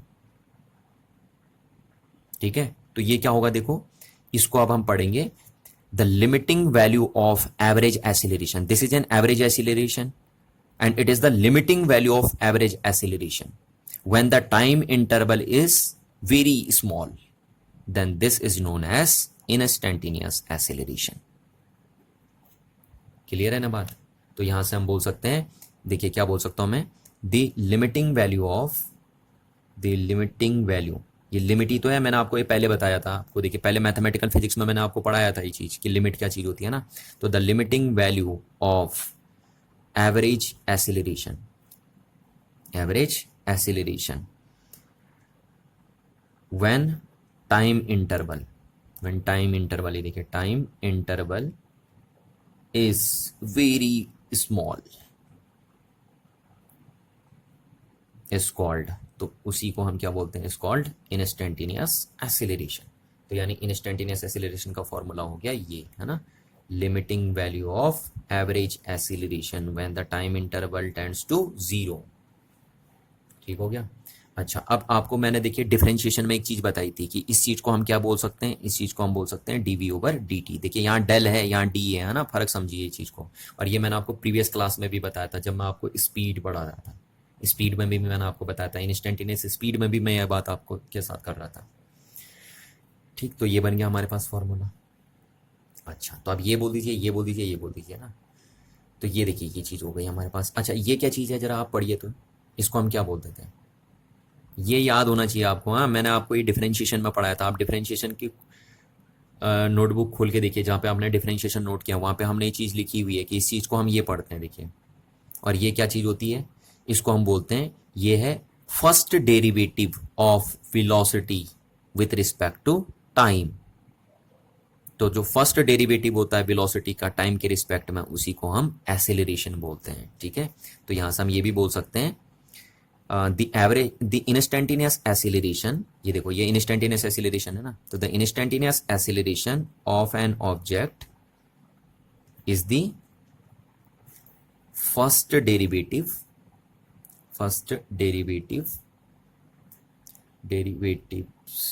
of velocity with respect to, किसके रिस्पेक्ट में, विथ रिस्पेक्ट टू टाइम। ठीक है, तो टाइम के रिस्पेक्ट में वेलोसिटी का जो फर्स्ट डेरिवेटिव होता है उसी को हम इंस्टेंटेनियस एक्सेलरेशन बोलते हैं। तो आप चाहो तो ये डेफिनेशन लिख लो इंस्टेंटेनियस एक्सेलरेशन की, आप चाहो तो ये डेफिनेशन लिख लो इंस्टेंटेनियस एक्सेलरेशन की, और आप चाहो तो ये डेफिनेशन लिख लीजिए इंस्टेंटेनियस एक्सेलरेशन की, है ना। तीनों वैलिड है और सबसे अप्रोप्रिएट ये डेफिनेशन है, ये वाली डेफिनेशन सबसे अप्रोप्रिएट है। ठीक है, अगर आप ये लिखते हैं तो बहुत अच्छी बात होती है, क्योंकि इस डेफिनेशन से आपके न्यूमेरिकल भी सॉल्व होंगे। तो आई होप आपको ये चारों टाइप के एक्सीलरेशन समझ में आ गए होंगे। ये तो अभी तक हमने जितना पढ़ा थोड़ा सा हम उसको रिकॉल कर लेते हैं, क्योंकि आगे हम न्यूमेरिकल लगाएंगे तो वहाँ पे ये सारी बातें हमारे काम आएंगी। ठीक है, तो देखिए हमने प्रीवियस क्लास में आपको बताया था एवरेज वेलोसिटी इक्वल्स टू होता है, एवरेज वेलोसिटी इक्वल्स टू होता है total change in position with respect to total time taken. ठीक है, तो ये वो टाइम होता है जितने टाइम में पोजीशन में इतना चेंज आता है। ठीक, तो इस तरीके से हम एवरेज वेलोसिटी को डिफाइन करते हैं। अच्छा, आप इसको चेंज इन पोजीशन भी पढ़ सकते हैं, चेंज इन डिस्प्लेसमेंट भी पढ़ सकते हैं। ठीक है, क्योंकि जब पोजीशन में चेंजेस होते हैं तभी डिस्प्लेसमेंट बनता है ना। देखिए जैसे ये सपोज एक ऑब्जेक्ट यहाँ पे और फिर ये यहाँ पे गया, तो ये आया यहाँ से यहाँ, देखो तो ऑब्जेक्ट की पोजीशन में चेंज होंगे तो डिस्प्लेसमेंट बनेगा। ठीक है, या जब डिस्प्लेसमेंट होगा तो ऑब्जेक्ट की पोजीशन में चेंज होगा। तो इसलिए आप इसको चेंज इन पोजीशन भी पढ़ सकते हैं, चेंज इन डिस्प्लेसमेंट भी पढ़ सकते हैं, कोई दिक्कत नहीं है। ठीक है, अच्छा अब आप क्या किए, आप इसकी लिमिटिंग वैल्यू ले लीजिए, limiting value of average velocity when the time interval tends to 0। ठीक है, तो जब आप एवरेज वेलोसिटी की लिमिटिंग वैल्यू लेते हो और टाइम इंटरवल टेंड्स टू 0 होता है, तो इसको हम बोलते हैं इंस्टेंटेनियस वेलोसिटी, और इसको हम v से रिप्रेजेंट कर देते हैं। ठीक है, अच्छा अब जरा आप याद करिए डिफरेंशिएशन को। तो डिफरेंशिएशन में मैंने आपको बताया था इस चीज को हम क्या लिख सकते हैं, dx ओवर dt। लिखते नहीं लिखते हैं, तो यहाँ हमारा जो इंस्टेंटेनियस वेलोसिटी का फॉर्मूला हो गया वो हो गया हमारा dx ओवर dt। और इस dx ओवर dt को हम क्या बोलते हैं, जरा याद करिए। तो आपको ये मैंने पढ़ना सिखाया था डिफरेंशिएशन में, है ना, कि इस dx ओवर dt को क्या बोलते हैं हम। पर अगर आपको याद नहीं भी है तो मैं थोड़ा सा रिकॉल कर आके आपको याद दिला देता हूं। देखिए इसको हम पढ़ते हैं, it is a first derivative of displacement with respect to time. ठीक है, क्या चीज बोली मैंने, it is the first derivative of displacement या position with respect to time. तो the first derivative of displacement या position with respect to time is known as instantaneous velocity. Clear है बात, तो ये बात आपको पता होनी चाहिए। ठीक, अच्छा अब हमने अभी आपको एवरेज एक्सीलरेशन पढ़ाया था, एवरेज एक्सीलरेशन, और एवरेज एक्सीलरेशन में हमने आपको बताया था कि एवरेज एक्सीलरेशन क्या होता है, total change in velocity upon total time taken. तो ये वो टाइम इंटरवल होता है जितने टाइम इंटरवल में वेलोसिटी में इतना चेंज आता है। ठीक है, अच्छा अब हम इसकी लिमिटिंग वैल्यू ले लेते हैं, limiting value of average acceleration when the time interval tends to 0। तो इसको हम क्या पढ़ते हैं फिर, instantaneous acceleration, and instantaneous acceleration को हम ए लिख लेते हैं। ठीक है, अच्छा अब याद करिए फिर वही मैंने कहा, इसको हम क्या लिख सकते हैं, dv ओवर dt। देखिए फर्क देखिए, ये डेल है ये d है ना, ये सब चीजें मैंने आपको डिफरेंशिएशन में सिखाई थी, डिफरेंशिएशन वाली क्लास में, तो ये बन गया हमारा। अच्छा तो यानी जो हमारा एवरेज इंस्टेंटेनियस एक्सेलरेशन आया वो कितना आया, dv ओवर dt। अब इसकी रीडिंग आप कैसे करेंगे, देखिए ये क्या चीज है, this is a first derivative of velocity with respect to time, है ना, first derivative of velocity with respect to time, and it is known as instantaneous acceleration. अच्छा अब देखिए थोड़ा सा हम इस चीज को थोड़ा और जनरलाइज करते हैं। देखिए A D over D T, और ये v की वैल्यू हमने ये v रखा हमने, ठीक है। अच्छा d ओवर डी टी, और इस v की वैल्यू हमने यहाँ पुट कर दी। देखिए v की वैल्यू कितनी है, v की वैल्यू को हम ये रख सकते हैं dx ओवर dt। ठीक, तो हमारा बन गया d2x ओवर dt2, तो यानी a इक्वल्स टू क्या हो गया हमारा d2x/dt2। अब इसको कैसे पढ़ेंगे हम, देखिए जरा इसको रीड करना बताइए। मैंने आपको डिफरेंशिएशन में सिखाया था ये चीज, है ना। इसको हम कैसे पढ़ते हैं, देखिए it is the second derivative of displacement with respect to time. ठीक है, ये डिस्प्लेसमेंट का सेकेंड डेरिवेटिव है टाइम के रिस्पेक्ट में, and the second derivative of displacement with respect to time is called instantaneous acceleration. तो यहां से इंस्टेंटेनियस एक्सेलरेशन की एक और डेफिनेशन बन गई, देखिए कि instantaneous acceleration is the second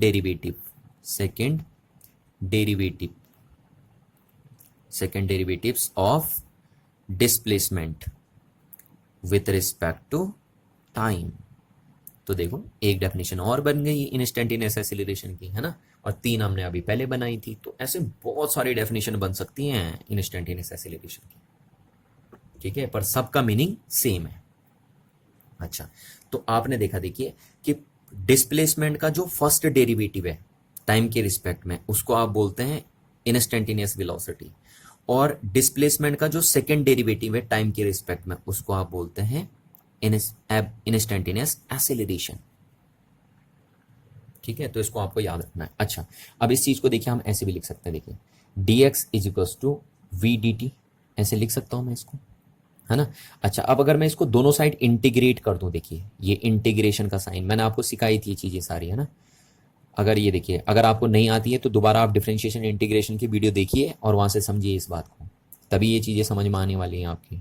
ठीक है, अगर आपको डिफरेंशिएशन इंटीग्रेशन नहीं आता तो ये बिल्कुल भी समझ में नहीं आएगा कि मैं क्या बोल रहा हूँ।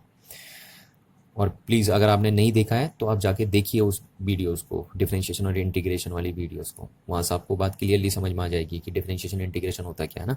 तो चलिए हम दोनों साइड इंटीग्रेट कर देते हैं। देखिए ये इंटीग्रेशन का साइन हमने लगा दिया, ठीक है, ये इंटीग्रेशन का साइन होता है, तो दोनों साइड हमने इंटीग्रेट कर दिया। देखिए करेंगे तो दोनों साइड ही करेंगे, फिर एक साइड थोड़ी ना करेंगे इंटीग्रेट।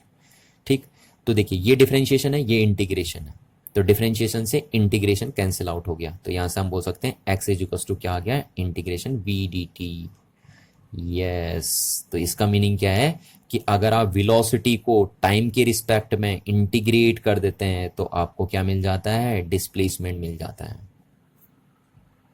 तो यहां से हम डिस्प्लेसमेंट की एक और डेफिनेशन बना सकते हैं। देखिए यहां से डिस्प्लेसमेंट की डेफिनेशन क्या बन जाएगी, displacement is the integration of velocity with respect to time.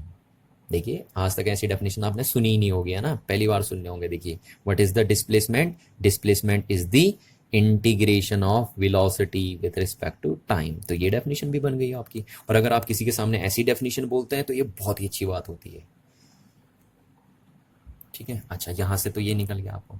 तो इसका मीनिंग है, देखिए कि अगर आप डिस्प्लेसमेंट को एक बार डिफरेंशिएट कर देंगे टाइम के रिस्पेक्ट में तो वेलोसिटी निकल आएगी। और कौन सी वेलोसिटी निकल आएगी, इंस्टेंटेनियस वेलोसिटी निकल आएगी। और अगर आप वेलोसिटी को टाइम के रिस्पेक्ट में इंटीग्रेट कर देंगे तो क्या निकल आएगा, डिस्प्लेसमेंट निकल आएगा। ठीक है, तो ये फॉर्मूला आप याद रखिए, डिस्प्लेसमेंट निकालने का फॉर्मूला ये है, वेलोसिटी निकालने का, इंस्टेंटेनियस वेलोसिटी निकालने का फॉर्मूला ये है ना। अच्छा, अब ऐसे यहाँ आ जाइए, देखिए यहाँ ये हम इसको कैसे लिख सकते हैं, देखिए dv is equals to A D T लिख सकते हैं। देखिए ये इधर चले गया, ये ऐसे लिख दिया हमने। अच्छा, अब इसको भी हम दोनों साइड इंटीग्रेट कर देते हैं, एक साइड थोड़ी ना करेंगे, इंटीग्रेट करेंगे तो दोनों साइड करेंगे, है ना। अच्छा, अब ये डिफरेंशिएशन का साइन, ये इंटीग्रेशन का साइन तो एक दूसरे के उल्टे होते हैं। मैंने आपको पहले भी बताया था कि डिफरेंशिएशन इंटीग्रेशन जस्ट एक दूसरे के अपोजिट होते हैं। ठीक है, तो डिफरेंशिएशन इंटीग्रेशन को कैंसिल कर देगा और यहाँ बचेगा सिर्फ हमारा v, और v इक्वल्स टू क्या हो जाएगा हमारा ए डी टी। हो जाएगा, नहीं हो जाएगा, तो ये हो गया हमारे पास। ठीक है, तो यहां से देखो इंस्टेंटेनियस वेलोसिटी की एक डेफिनेशन हमें और मिल गई है। क्या मिल गई इंस्टेंटेनियस वेलोसिटी की डेफिनेशन, देखिए। ठीक है, सॉरी, इसको आप इंस्टेंटेनियस नहीं बोलेंगे, इसको बोलेंगे आप एवरेज वेलोसिटी। ठीक, क्योंकि एवरेज क्यों बोलेंगे, क्योंकि आप टोटल निकाल लें ना। ये देखिए इंटीग्रेशन का मतलब होता है जोड़ना ना, तो ये आप जोड़ रहे हो, देखो टोटल। तो यहां से देखिए वेलोसिटी की एक डेफिनेशन और बनेगी कि velocity is the integration of acceleration with respect to time. ठीक है, क्या बोला मैंने, देखिए velocity is the integration of acceleration with respect to time. तो एक डेफिनेशन ये भी बन गई वेलोसिटी की। आज तक तो आप ये पढ़ते थे कि velocity is velocity is change in position with respect to time, है ना। पर आज यहाँ पे एक डेफिनेशन ये भी बन गई आपकी कि velocity is the integration of acceleration with respect to time.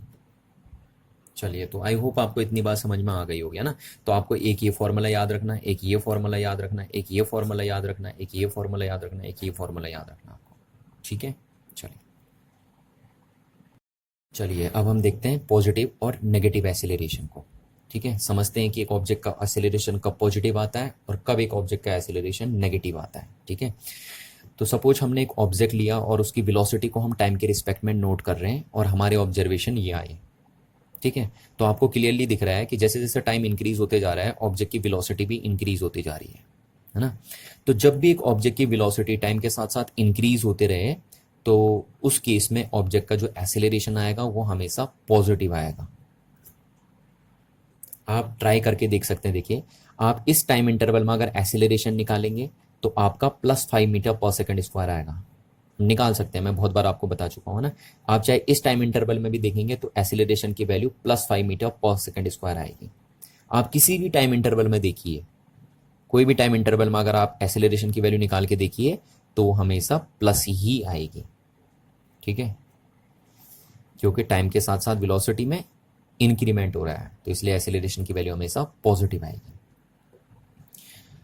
अच्छा, अब देखिए सेकंड नेगेटिव एक्सेलरेशन को, है ना। सपोज वही हम एक ऑब्जेक्ट की वेलोसिटी को टाइम के रिस्पेक्ट में नोट कर रहे हैं और हमारे ऑब्जर्वेशन कुछ ऐसे आए कि जब टाइम 0 सेकंड था तो उसकी वेलोसिटी 20 मीटर पर सेकंड थी और फाइनली जब टाइम 4 सेकंड हुआ तो ऑब्जेक्ट की वेलोसिटी हो गई 0 मीटर पर सेकंड, ठीक। तो यहाँ पे आप देख पा रहे हैं कि जैसे जैसे टाइम इंक्रीज होते जा रहा है ऑब्जेक्ट की वेलोसिटी क्या होती जा रही है, डिक्रीज होती जा रही है। तो जब भी ऑब्जेक्ट की वेलोसिटी डिक्रीज हो टाइम के साथ तो हम बोलेंगे ऑब्जेक्ट का एक्सेलरेशन नेगेटिव है, ठीक है। आप कैलकुलेट करके देख सकते हैं, अगर आप इस टाइम इंटरवल में एक्सेलरेशन निकालेंगे तो आपका आएगा -5 मीटर पर सेकंड स्क्वायर। आप ट्राई करके देख लीजिए जरा, ठीक है। एक्सेलरेशन कैसे निकलता है, देखिए change in velocity upon change in time, है ना। तो चेंज इन वेलोसिटी क्या होता है, final velocity minus initial velocity. Change हम हमेशा ऐसे निकालते हैं, final minus initial upon time. तो देखो फाइनल कितनी है 15 माइनस इनिशियल कितनी है 20 अपॉन टाइम कितना है, फाइनल टाइम है 1 माइनस इनिशियल कितना है 0। तो ये हो गया आपका -5 मीटर पर सेकंड स्क्वायर। तो आप चाहे किसी भी टाइम इंटरवल में देख लीजिए, यहाँ पे देखिए इस टाइम इंटरवल में देखिए, इसमें देखिए, इसमें देखिए, या यहाँ से यहाँ तक के टाइम इंटरवल में देखिए, आप किसी भी टाइम इंटरवल में देख के निकाल सकते हैं एक्सेलरेशन की वैल्यू नेगेटिव आएगी, ठीक है। और वो क्यों नेगेटिव आ रही है, क्योंकि टाइम के बढ़ने के साथ साथ वेलोसिटी डिक्रीज होती जा रही है। तो जब भी किसी ऑब्जेक्ट की वेलोसिटी टाइम बढ़ने के साथ साथ डिक्रीज हो तो समझ जाओ एक्सेलरेशन की वैल्यू नेगेटिव है। और एक्सेलरेशन की वैल्यू जब भी नेगेटिव होती है तो हम इसको डी एक्सेलरेशन पढ़ते हैं, डी एक्सेलरेशन, ठीक है, डी एक्सेलरेशन है। नेगेटिव एक्सेलरेशन को ही हम क्या नाम पढ़ते हैं, दूसरा नाम क्या देते हैं नेगेटिव एक्सेलरेशन का, डी एक्सेलरेशन, या एक नाम इसका और देते हैं हम रिटार्डेशन, रिटार्डेशन, ठीक है। तो रिटार्डेशन, डी एक्सेलरेशन, ये किसके नेम है, नेगेटिव एक्सेलरेशन के ही नेम है। तो यानी रिटार्डेशन कब होता है, एक ऑब्जेक्ट में रिटार्डेशन कब आता है, जब ऑब्जेक्ट की वेलोसिटी टाइम के साथ डिक्रीज करती है, ठीक है। जैसे मैं आपको एग्जांपल देता हूं, देखो जब बस स्टार्ट होती है ना, बस स्टॉप से बस स्टार्ट होती है यानी डिपार्ट होती है जब बस स्टॉप से, तो उस टाइम बस के पास पॉजिटिव एक्सेलरेशन होता है, क्योंकि उस केस में टाइम बढ़ने के साथ बस की वेलोसिटी बढ़ती है ना। पर जब एक बस अराइव करती है बस स्टॉप पे तो उस केस में क्या होता है कि टाइम बढ़ने के साथ साथ बस की वेलोसिटी डिक्रीज करती रहती है, क्योंकि बस स्टॉप पे बस को खड़ा होना है ना, तो बस अपनी स्पीड क्या करती रहेगी, वेलोसिटी क्या करती रहेगी, डिक्रीज करती रहेगी, है ना। तो उस केस में बस का एक्सेलरेशन नेगेटिव आएगा, यानी बस रिटार्डेशन में होगी उस टाइम। तो ध्यान रखना, है ना। सिंपल सा एग्जाम्पल है कि जब बस डिपार्ट हो रही होगी बस स्टॉप से तो उस टाइम बस के पास पॉजिटिव एक्सेलरेशन होगा, और जब बस अराइव कर रही होगी बस स्टेशन पे तो उस टाइम बस के पास नेगेटिव एक्सेलरेशन होगा, यानी रिटार्डेशन होगा। तो अभी तक हमने जितना पढ़ा, अब हम उससे रिलेटेड कुछ न्यूमेरिकल सॉल्व कर लेते हैं। और ये न्यूमेरिकल देखिए छोटे जरूर हैं बट ये आपको बहुत अच्छी अच्छी बातें बता के जाते हैं, तो मुझे उम्मीद है आप बिल्कुल पूरी ऑनेस्टी के साथ इन न्यूमेरिकल्स को सॉल्व करेंगे, ठीक है। चलिए देखिए क्वेश्चन नंबर फर्स्ट लेते हैं, क्या है, the position of an object moving along x axis is given by. तो देखिए एक ऑब्जेक्ट है जो एक्स एक्सिस के अलोंग मूव कर रहा है, और करना भी चाहिए यहाँ पे, क्योंकि हमारा जो चैप्टर चल रहा है वो मोशन इन स्ट्रेट लाइन चल रहा है, यानी हम वन डायमेंशन मोशन को डील कर रहे हैं, है ना। तो यहाँ पे भी ऑब्जेक्ट क्या कर रहा है, सिर्फ वन डायमेंशन मोशन कर रहा है एक्स एक्सेस में। अच्छा, अब उसकी जो पोजीशन दी है वो एक इक्वेशन फॉर्म में दे रखी है, देखो आपको उसकी पोजीशन ऐसे नहीं दी है कि वो 2 मीटर के डिस्टेंस पे है या 3 मीटर के डिस्टेंस पे है, ऐसा नहीं दिया है आपको। न्यूमेरिक वैल्यू में ऑब्जेक्ट की पोजीशन नहीं बताई गई है, आपको एक इक्वेशन फॉर्म में ऑब्जेक्ट की पोजीशन बताई गई है एक्स एक्सेस के अलॉन्ग। ये देखिए, ये दे रखिए ना कि ऑब्जेक्ट की जो पोजीशन है एक्स एक्सेस के अलॉन्ग वो ये है, आपको इक्वेशन फॉर्म में बताया है ना। अच्छा, वेयर ए इज, तो वेयर ए इज 8.85 मीटर, तो ए एक कांस्टेंट डिजिट है, मतलब क्योंकि इसकी वैल्यू फिक्स दी है आपको, है ना, तो ए कांस्टेंट है। बी की वैल्यू इतनी है 2.5 मीटर पर सेकंड स्क्वायर, यानी बी एसिलरेशन है, क्योंकि ये देखो ये मीटर पर सेकंड स्क्वायर किसकी यूनिट होती है, एसिलरेशन की है, तो बी एक तरीके का एसिलरेशन है और उसकी वैल्यू फिक्स दी है, तो बी भी हम एक कांस्टेंट वैल्यू मानेंगे, बी को भी हम एक कांस्टेंट मानेंगे क्योंकि उसकी वैल्यू फिक्स है।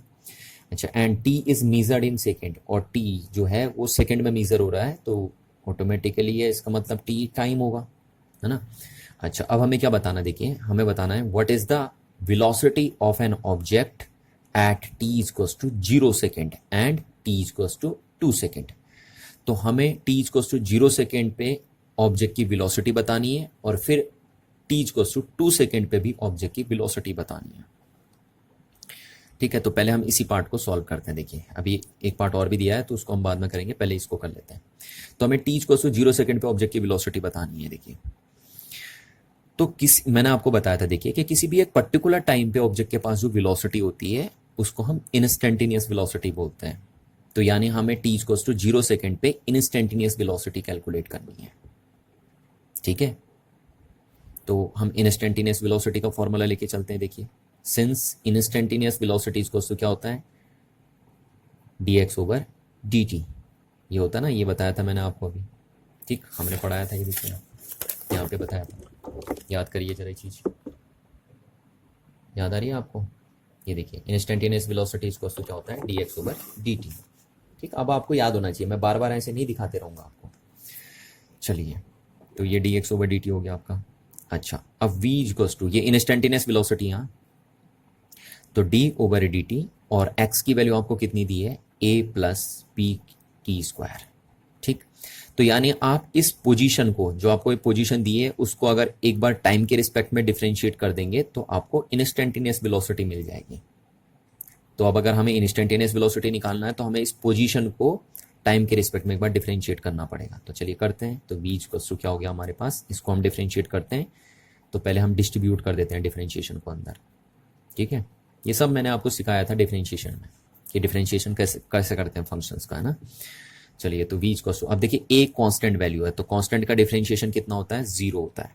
ये बात आपको याद होनी चाहिए ना, कांस्टेंट का डिफरेंशिएशन, क्योंकि a कांस्टेंट वैल्यू है ना, और कांस्टेंट का डिफरेंशिएशन कितना होता है, 0 होता है। प्लस अब b भी एक कांस्टेंट है पर उसके साथ t भी है, अगर b अकेला होता तो इसका भी 0 हो जाता, बट b के साथ t भी है तो b बाहर आ जाएगा यहाँ से, और d over dt of t square. ये सब कुछ सिखा रखा है मैंने आपको डिफरेंशिएशन में पहले, उम्मीद है आपको आता होगा ये सब चीज़, है ना। तो v इक्वल्स टू b। अब देखिए टी स्क्वायर का क्या होगा, जरा इसको याद करिए। देखिए आपको बताया था मैंने, d over D x of x की पावर n का डिफरेंशिएशन क्या होगा, तो हमने बताया था n x की पावर n माइनस 1 होता है। ठीक है, तो ऐसी d over D T of t की पावर n का क्या हो जाएगा, n t की पावर n माइनस 1, है ना। तो अब अगर हम यहाँ n के सामने 2 पुट कर दे तो यहाँ 2 हो जाएगा और यहाँ पे 2 हो जाएगा आपका, तो कितना आ जाएगा ये 2t। ठीक है, तो टी स्क्वायर का डिफरेंशिएशन टी के रिस्पेक्ट में कितना होगा, 2t हो जाएगा। तो ये आ गई हमारी इंस्टेंटेनियस वेलोसिटी। ठीक है, अच्छा अब हमें इंस्टेंटेनियस वेलोसिटी कहाँ पे कैलकुलेट करनी है, हमें इंस्टेंटेनियस वेलोसिटी कैलकुलेट करनी है 0 सेकेंड पे, तो एट 0 सेकेंड पे लिखते हैं हम। ठीक, at t equals to 0 second. तो देखते हैं इंस्टेंटेनियस वेलोसिटी क्या होगी 0 सेकेंड पे। तो इंस्टेंटेनियस वेलोसिटी ये है, तो एट 0 सेकेंड पे रखना में, तो हम लिख देंगे instantaneous velocity at 0 second is equal to क्या हो जाएगा, देखिए b इंटू 2 इंटू 0, क्योंकि t के सामने हम 0 पुट कर देंगे। तो अगर इस फॉर्मूले में हम t के सामने 0 पुट कर देंगे तो हमें पता चल जाएगा 0 सेकेंड में इंस्टेंटेनियस वेलोसिटी क्या होगी, क्योंकि यही तो है इंस्टेंटेनियस वेलोसिटी। तो इंस्टेंटेनियस वेलोसिटी एट 0 सेकेंड कितनी हो गई, देखिए 0 हो जाएगा सब, तो 0 मीटर पर सेकेंड। यानी ऑब्जेक्ट की जो इंस्टेंटेनियस वेलोसिटी है 0 मीटर पर सेकेंड, 0 सेकेंड पे, वो कितनी है, 0 मीटर पर सेकेंड है। ठीक। अच्छा, अभी हमें और पता करना, हमें टी इक्वल्स टू 2 सेकेंड पे भी बताना है कि ऑब्जेक्ट की इंस्टेंटेनियस वेलोसिटी कितनी होगी। तो अब हम T equals to 2 second put कर देते हैं इस फॉर्मूले में, तो हमें पता चल जाएगा टी इक्वल्स टू 2 सेकेंड पे इंस्टेंटेनियस वेलोसिटी कितनी होगी। तो instantaneous velocity at 2 second is equal to क्या हो जाएगा, B into two into two. ठीक। तो ये हो जाएगा हमारा 2 सेकेंड है ना, तो ये हो गया हमारा। अब बी की वैल्यू हमें कितनी दी है, बी की वैल्यू हमें दी है 2.5 मीटर पर सेकेंड स्क्वायर। ठीक, इंटू 2 ठीक। अब 1 सेकेंड से तो 1 सेकेंड कैंसिल आउट हो गया आपका, और ये कितना हो गया, 2 2 4 है ना, और 4 इंटू 2.5 कितना हो गया, 10। तो ये हो जाएगा 10 और ये हो जाएगा आपका मीटर पर सेकेंड।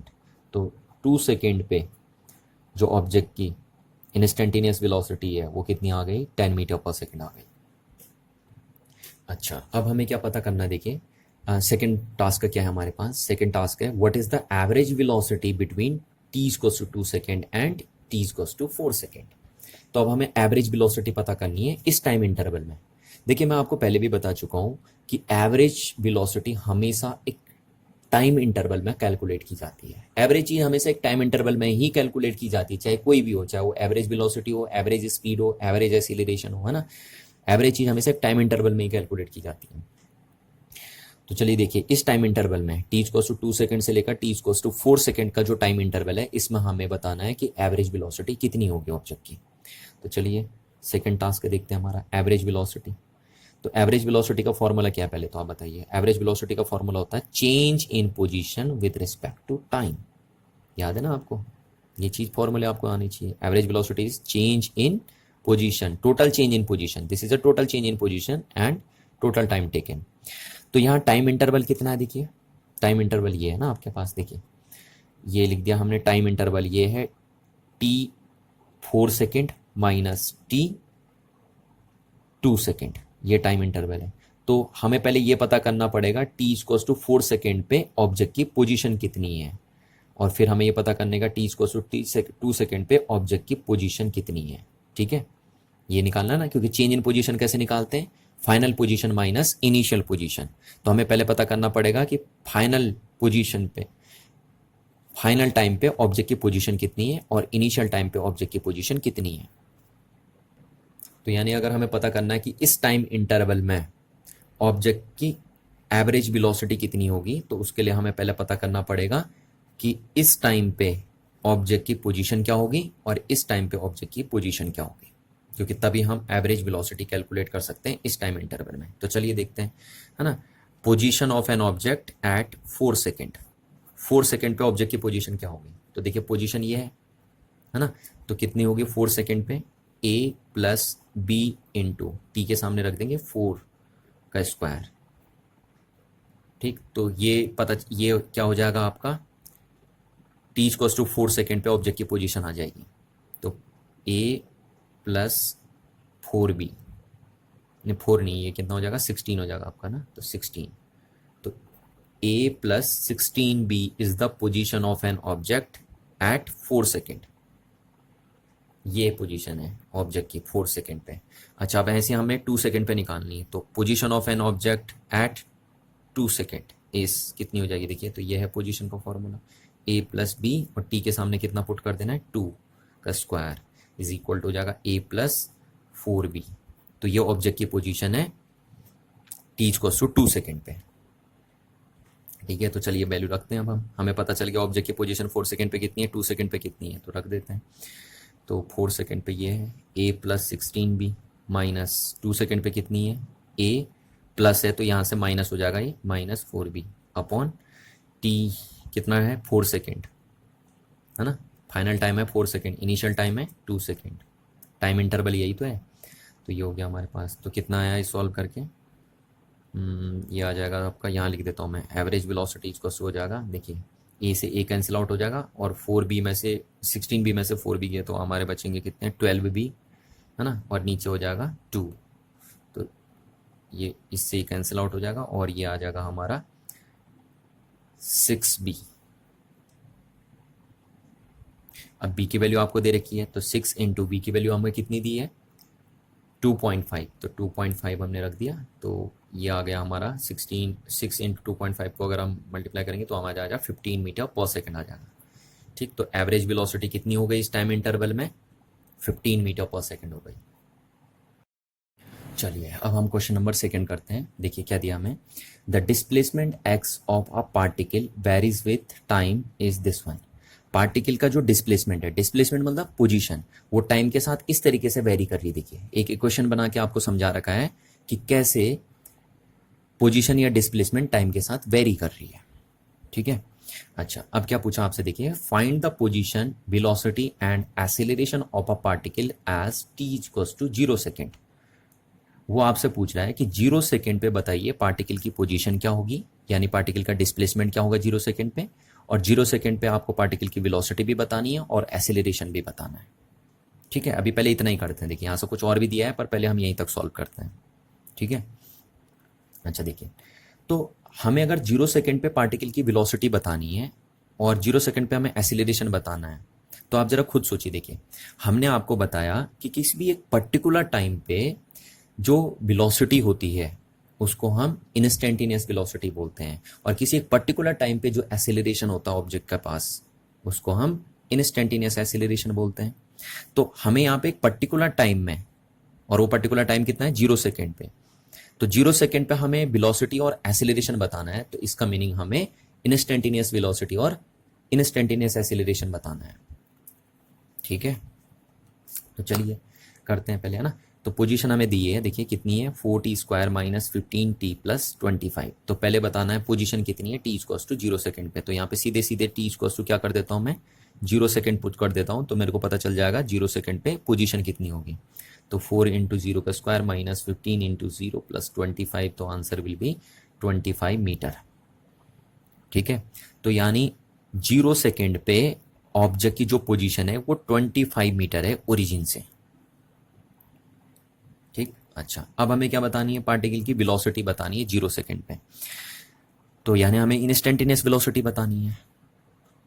तो अब इंस्टेंटेनियस वेलोसिटी कैसे निकालें, अगर आपको पोजीशन दी है और इंस्टेंटेनियस वेलोसिटी पूछी हो तो कैसे निकालोगे। तो देखिए हम जानते हैं, since instantaneous velocity is the first derivative of position, the first derivative of position is known as instantaneous velocity.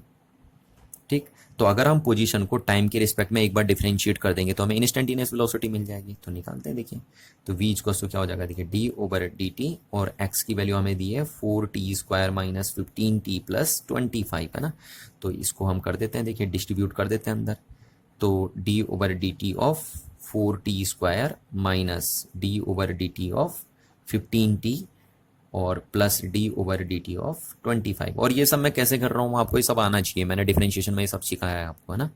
तो v इक्वल्स टू कितना हो गया, देखिए 4 बाहर आ जाएगा और t स्क्वायर का कितना हो जाएगा 2t हो जाएगा डिफरेंशिएशन, माइनस ये 15 बाहर आ जाएगा और t का t के रिस्पेक्ट में कितना हो जाएगा डिफरेंशिएशन 1 हो जाएगा, और प्लस 25 का कितना हो जाएगा, 25 एक कांस्टेंट है और कांस्टेंट का डिफरेंशिएशन टाइम के रिस्पेक्ट में कितना होता है 0 होता है हमारा। तो v इक्वल्स टू हो जाएगा हमारा 8t माइनस 15। तो ये वेलोसिटी आ गई हमें। ठीक है, पर हमें वेलोसिटी कहाँ पे पता करनी है 0 सेकेंड पे। तो हम यहाँ पे अगर t इक्वल्स टू क्या पुट कर दें 0 सेकेंड पुट कर दें तो हमें वेलोसिटी पता चल जाएगी कि कितनी इंस्टेंटेनियस वेलोसिटी है 0 सेकेंड पे। ठीक है, तो अब हम क्या करते हैं, यहाँ पे t equals to 0 second put कर दें तो निकल आएगा, देखिए 8 इंटू 0 माइनस 15, तो जो वेलोसिटी है t इक्वल्स टू 0 सेकेंड पे वो कितनी है -15 मीटर पर सेकेंड। ये आ गई हमारे पास। ठीक है, और ये माइनस क्या इंडिकेट कर रहा है, ये माइनस इंडिकेट कर रहा है कि ऑब्जेक्ट नेगेटिव डायरेक्शन में मूव कर रहा है, यानी इधर मूव कर रहा है। जैसे ये ओरिजिन है ना और यहाँ पे है ऑब्जेक्ट शुरू में, नहीं देखिए टी इक्वल्स टू 0 सेकेंड पे कहाँ पे था object, T equals to 0 second पे ऑब्जेक्ट की पोजीशन थी 50 मीटर, तो ये ओरिजिन है सपोज, और 50 कह रहा हूँ 25 मीटर है ना, यहाँ पे था ऑब्जेक्ट। तो वेलोसिटी कितनी आई उसकी 0 सेकेंड पे, 0 सेकेंड पे उसकी वेलोसिटी आ गई है -15 मीटर पर सेकेंड, यानी ऑब्जेक्ट इस डायरेक्शन में मूव कर रहा है, नेगेटिव डायरेक्शन में मूव कर रहा है, क्योंकि ओरिजिन के इधर को अगर हम पॉजिटिव लेंगे तो इधर नेगेटिव हो जाएगा ना। तो ये माइनस साइन इंडिकेट कर रहा है कि ऑब्जेक्ट ओरिजिन की तरफ को मूव कर रहा है। ठीक, अच्छा अब हमें क्या बताना है, अब हमें बताना है एक्सीलरेशन, है ना। तो वेलोसिटी हमें निकल आई, तो हमें एक्सीलरेशन भी कौन सा वाला बताना है, t इक्वल्स टू 0 पे बताना है। तो एक पर्टिकुलर टाइम पे जो एसिलेरेशन होता है उसको क्या बोलते हैं हम, इंस्टेंटेनियस एसिलेरेशन, है ना। तो इंस्टेंटेनियस एसिलेरेशन कैसे कैलकुलेट करते हैं, देखिए अगर आपको वेलोसिटी पता है तो वेलोसिटी को एक बार टाइम के रिस्पेक्ट में डिफरेंशिएट कर दीजिए तो इंस्टेंटेनियस एसिलेरेशन निकल के आ जाएगा। ये बात मैंने अभी बताई थी आपको, है ना, थ्योरी में। चलिए तो यानी हम कर लेते हैं इसको, ए इक्वल्स टू टाइम के रिस्पेक्ट में एक बार डिफरेंशिएट कर देते हैं वेलोसिटी को, तो वेलोसिटी ये हमारे पास तो निकल आएगा, देखिए इंस्टेंटेनियस एसिलेरेशन, तो D over D T of 80 minus D over D T of 15, तो ए इक्वल्स टू हो जाएगा हमारा, ये 8 बाहर आ जाएगा देखिए, और टी का टी के रिस्पेक्ट में कितना हो जाएगा 1 हो जाएगा डिफरेंशिएशन, और 15 तो एक कांस्टेंट है तो कांस्टेंट का कितना हो जाएगा 0। तो यानी जो एसिलेरेशन आया वो आया 8 मीटर पर सेकंड स्क्वायर। और कहाँ पे आया ये एसिलेरेशन, अब यहाँ देखिए, अब यहाँ पे तो टाइम पुट करने की जरूरत ही नहीं पड़ेगी आपको, ठीक है, क्योंकि टाइम इसमें है ही नहीं कहीं। तो यानी जो एसिलेरेशन है वो टाइम पे डिपेंड कर ही नहीं रहा है, देखो कांस्टेंट डिजिट आ गई ना एक, तो ये हो गया हमारा एसिलेरेशन। तो इसका मतलब है कि t इक्वल्स टू 0 सेकेंड पे भी एसिलेरेशन 8 मीटर पर सेकंड स्क्वायर है। t इक्वल्स टू कोई भी कितना भी टाइम हो जाए, आप कितना भी टाइम हो जाए, t इक्वल्स टू 2 सेकंड हो जाए, 3 सेकंड हो जाए, 4 सेकंड हो जाए, 5 सेकंड हो जाए, 1000 सेकंड हो जाए, एसिलेरेशन की value 8 metre per second square ही रहेगी, क्योंकि एसिलेरेशन टाइम पे डिपेंड कर ही नहीं रहा है। तो इसका मतलब है कि टाइम चेंज होने के साथ ऑब्जेक्ट का एसिलेरेशन चेंज नहीं हो रहा है। और आप याद करिए जरा, जब टाइम के साथ ऑब्जेक्ट का एसिलेरेशन चेंज नहीं होता है तो हम क्या बोलते हैं, ऑब्जेक्ट यूनिफॉर्मली एसिलरेटेड मोशन में है, यानी कांस्टेंट एसिलरेशन से चल रहा है ऑब्जेक्ट, टाइम के साथ उसकी एसिलरेशन की वैल्यू चेंज नहीं हो रही है ना। चलिए, तो टी इक्वल्स टू 0 सेकंड पे भी एसिलरेशन इतना ही होगा, और अगर टी इक्वल्स टू 2 सेकंड पे भी आपसे पूछे तो भी इतना ही आता। टी इक्वल्स टू अगर मैं 100 सेकंड पे भी पूछूं तो भी इतना ही आएगा, ठीक। अच्छा, तो ये पार्ट हो गया हमारा कंप्लीट। अच्छा, अभी क्या दिया और देखिए, when will the velocity of the particle becomes 0। अब हमें बताना है कि पार्टिकल की जो वेलोसिटी है वो 0 कब होगी, ठीक है, यानी किस टाइम पे पार्टिकल की वेलोसिटी 0 हो जाएगी। तो पार्टिकल की वेलोसिटी ये है, देखिए अभी 0 कब होगी कह रहा है, तो हम यहाँ पे 0 पुट कर देते हैं, ठीक है, क्योंकि वो खुद कह रहा है ना कि कब 0 होगी, हमें वो कंडीशन बतानी कि किस टाइम पे पार्टिकल की वेलोसिटी 0 होगी, तो हम 0 रख देते हैं वेलोसिटी को। तो 8 इंटू टी माइनस 15, तो यानी 8 टी इक्वल्स टू हो जाएगा हमारा 15, तो यानी टी इक्वल्स हो जाएगा 15/8 सेकेंड, तो यानी 15/8 सेकेंड पे पार्टिकल की वेलोसिटी हो जाएगी 0, ठीक। तो आंसर ये आ गया। अच्छा, और क्या पूछा देखिए हमसे, can we call the motion of the particle as with uniform accelerated motion, है ना। तो अब हमें ये बताना है तीसरे पार्ट में कि क्या जो ऑब्जेक्ट का मोशन है वो यूनिफॉर्मली एसिलरेटेड मोशन है। तो yes, definitely uniformly accelerated motion है, क्योंकि ऑब्जेक्ट का एसिलरेशन टाइम पे डिपेंड कर ही नहीं रहा है, देखिए, है ना। तो यहां से हम बोल सकते हैं कि since the acceleration of an object does not depends on a time, that's why the acceleration of an object is said to be uniformly accelerated या यूनिफॉर्मली एसिलरेटेड मोशन। चलिए, अब हम एक क्वेश्चन और देखते हैं, देखिए क्वेश्चन नंबर 3, ठीक है। क्या दिया देखिए क्वेश्चन में, कह रहा द एसिलरेशन, ये एसिलरेशन ना मैंने शॉर्टकट लिखा है, अकॉर्डिंग मत समझना आप इसे। तो the acceleration of a particle in metre per second square, देखिए एसिलरेशन की यूनिट यही होती है कैसे ना, मीटर पर सेकंड स्क्वायर। तो कह रहा है एक पार्टिकल है जिसका acceleration metre per second square में ये है, आपको इक्वेशन फॉर्म में दिया है acceleration, the acceleration of a particle is in this format, और यूनिट भी आपको दी है, मीटर पर सेकंड स्क्वायर में मेजर करना है एसिलरेशन को, तो इक्वेशन फॉर्मेट में दिया है आपको, और ये बताया है कि एसिलरेशन टाइम के साथ किस तरीके से वेरी कर रहा है। देखिए ये इक्वेशन आपको क्या बता रही है कि जो पार्टिकल है उसका एसिलरेशन टाइम के साथ किस तरीके से वेरी कर रहा है ना, तो ये दिया हमें। अच्छा, where T is in second, तो टी इज इन सेकेंड है तो यानी टी टाइम होगा, क्योंकि टाइम की यूनिट सेकेंड होती है। आगे क्या बोल रहे देखिए, if the particle start with a velocity 2 metre per second, ठीक है, पार्टिकल स्टार्ट कर रहा है 2 मीटर वेलोसिटी के साथ एट 0 सेकेंड पे, तो यानी 0 सेकेंड पे पार्टिकल की वेलोसिटी है 2 metre per second, then find the velocity at the end of 2 second. तो हमें पता करना है कि 2 सेकेंड बाद पार्टिकल की वेलोसिटी कितनी हो जाएगी। टी इक्वल्स टू 0 सेकेंड पे उसकी वेलोसिटी कितनी है, 2 मीटर पर सेकेंड है, यानी स्टार्टिंग कर रहा हो वो 2 मीटर पर सेकेंड वेलोसिटी के साथ, और हमें बताना है कि जब 2 सेकेंड बाद हम उसे देखेंगे तो उसकी वेलोसिटी कितनी हो जाएगी, ये हमें कैलकुलेट करना है। तो चलिए, बड़ा सा क्वेश्चन है, देखिए पहले हमें एसिलरेशन गिवन है, कितना है 3t² +2t+2, ये हमें एक्सेलरेशन गिवन है। और हमसे पूछा क्या गया है, वेलोसिटी, कि t = 2 सेकेंड पे बताइए उसकी वेलोसिटी कितनी हो जाएगी, जबकि उसकी इनिशियल वेलोसिटी ये है। तो एक्सेलरेशन हमें गिवन है और वेलोसिटी हमें कैलकुलेट करनी है। तो कैसे कैलकुलेट करेंगे, देखिए आप बताइए, कोई रिलेशन आपने पढ़ा एक्सेलरेशन और वेलोसिटी का? यस, डेफिनेटली हमने पढ़ा है। मैंने आपको बताया था एक्सेलरेशन इसको क्या होता है, dv/dt, है ना, ये फॉर्मूला हमने बताया था। और ये कौन सा एक्सेलरेशन होता है, इंस्टेंटेनियस एक्सेलरेशन होता है हमारा। ठीक, तो इंस्टेंटेनियस एक्सेलरेशन को मैं ऐसे लिखते हैं कि एक बार वेलोसिटी को टाइम के रिस्पेक्ट में क्या कर दीजिए, डिफरेंशिएट कर दीजिए, तो क्या निकल आएगा, इंस्टेंटेनियस एक्सेलरेशन निकल आएगा। तो अब हमें एक्सेलरेशन गिवन है और टाइम पीरियड भी हमें गिवन है। कहाँ से कहाँ तक निकालना है, 0 सेकेंड से स्टार्ट कर रहे हैं और 2 सेकेंड तक, है ना, तो 2 सेकेंड में बताना हमें। तो टाइम भी हमें गिवन है, एक्सेलरेशन भी हमें गिवन है, तो हम वेलोसिटी कैलकुलेट कर सकते हैं ना, बिल्कुल कैलकुलेट कर सकते हैं। देखिए इसको यहाँ से हम फ्री करेंगे, है ना, तो dv क्या हो जाएगा, a/dt हो जाएगा, ऐसे लिख सकते हैं हम इसको। और अब हमें यहाँ से अगर वेलोसिटी कैलकुलेट करनी है तो हम क्या करेंगे, हमें यहाँ सिर्फ v चाहिए, बस वेलोसिटी चाहिए, ठीक है। तो हम इसको क्या कर देते हैं, इंटीग्रेट कर देते हैं। तो इंटीग्रेट करेंगे तो इधर भी कर देंगे, देखिए तो इस डिफरेंशिएशन से ये इंटीग्रेशन कैंसिल आउट हो जाएगा और आपको वेलोसिटी मिल जाएगी कितनी, a/dt। तो ये देखिए अभी भी मैंने बताया था आपको ये फॉर्मूला, अगर आप याद कीजिए तो यहाँ पे भी हमने आपको ये फॉर्मूला बताया था। देखिए ये देख रहे हैं, इस फॉर्मूले से आप वेलोसिटी कैलकुलेट कर सकते हैं। देखिए अगर एक्सेलरेशन गिवन होगा ना, एक्सेलरेशन गिवन है और एक टाइम पीरियड भी आपको गिवन है, तो आप इस फॉर्मूले से वेलोसिटी कैलकुलेट कर सकते हैं, ठीक है। तो ये देखिए हमने वही किया यहाँ पे। अच्छा अब देखिए कहाँ से कहाँ तक टाइम वेरी कर रहा है, इसका मतलब समझ रहे हो ना आप, इसका मीनिंग क्या है, देखिए इसका मीनिंग है velocity is the integration of acceleration with respect to time. तो आप टाइम के रिस्पेक्ट में अगर एक्सेलरेशन को इंटीग्रेट कर दोगे तो वेलोसिटी निकल आ जाएगी।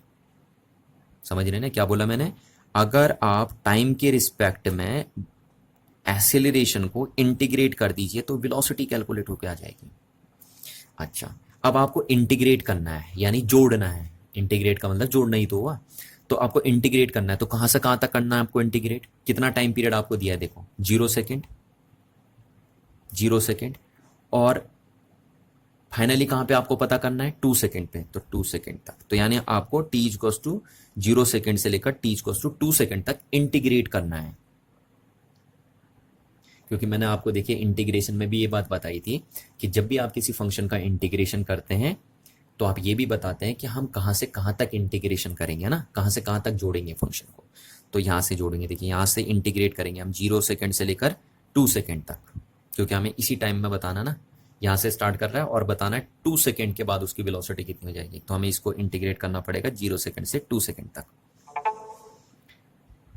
ठीक है। अच्छा तो करते हैं, देखिए आप, तो v क्या हो गया, देखिए t हो गया 0 सेकेंड और यहाँ पे t हो गया 2 सेकेंड, ठीक है। t की वैल्यू है, हाँ इनिशियल टाइम है, t1 लिख दिया, इसको हमने t2 लिख दिया।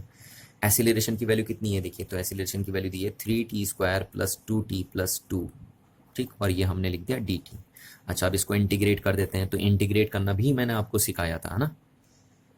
तो कैसे करते हैं, देखिए इंटीग्रेशन 0 to 2, पहले इसको कर देते हैं 3t² × dt plus integration 0 to 2 2t × dt, distribute कर रहे हैं हम, है ना, अंदर 0 to 2 × 2 × dt। अब आपको इंटीग्रेशन आना चाहिए, अगर आपको नहीं आता है तो आप जरा इंटीग्रेशन की वीडियो दोबारा देखिए और समझिए इस बात को, है ना।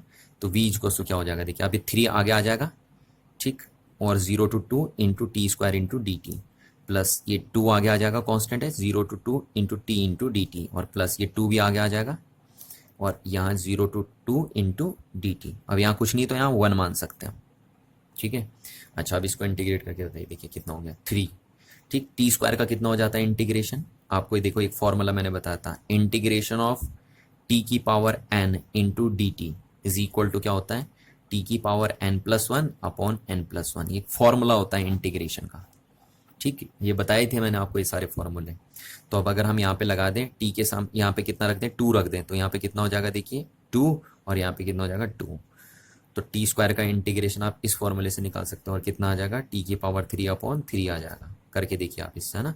ये सब आना चाहिए आपको, मैंने पहले बताया था आपको सब। प्लस 2 इंटू टी, इसका यहाँ पावर कुछ नहीं तो 1 मान लिया हम, तो टी का कितना हो जाएगा देखिए, टी का इंटीग्रेशन टी के रिस्पेक्ट में हो जाएगा टी स्क्वायर अपॉन 2, ठीक।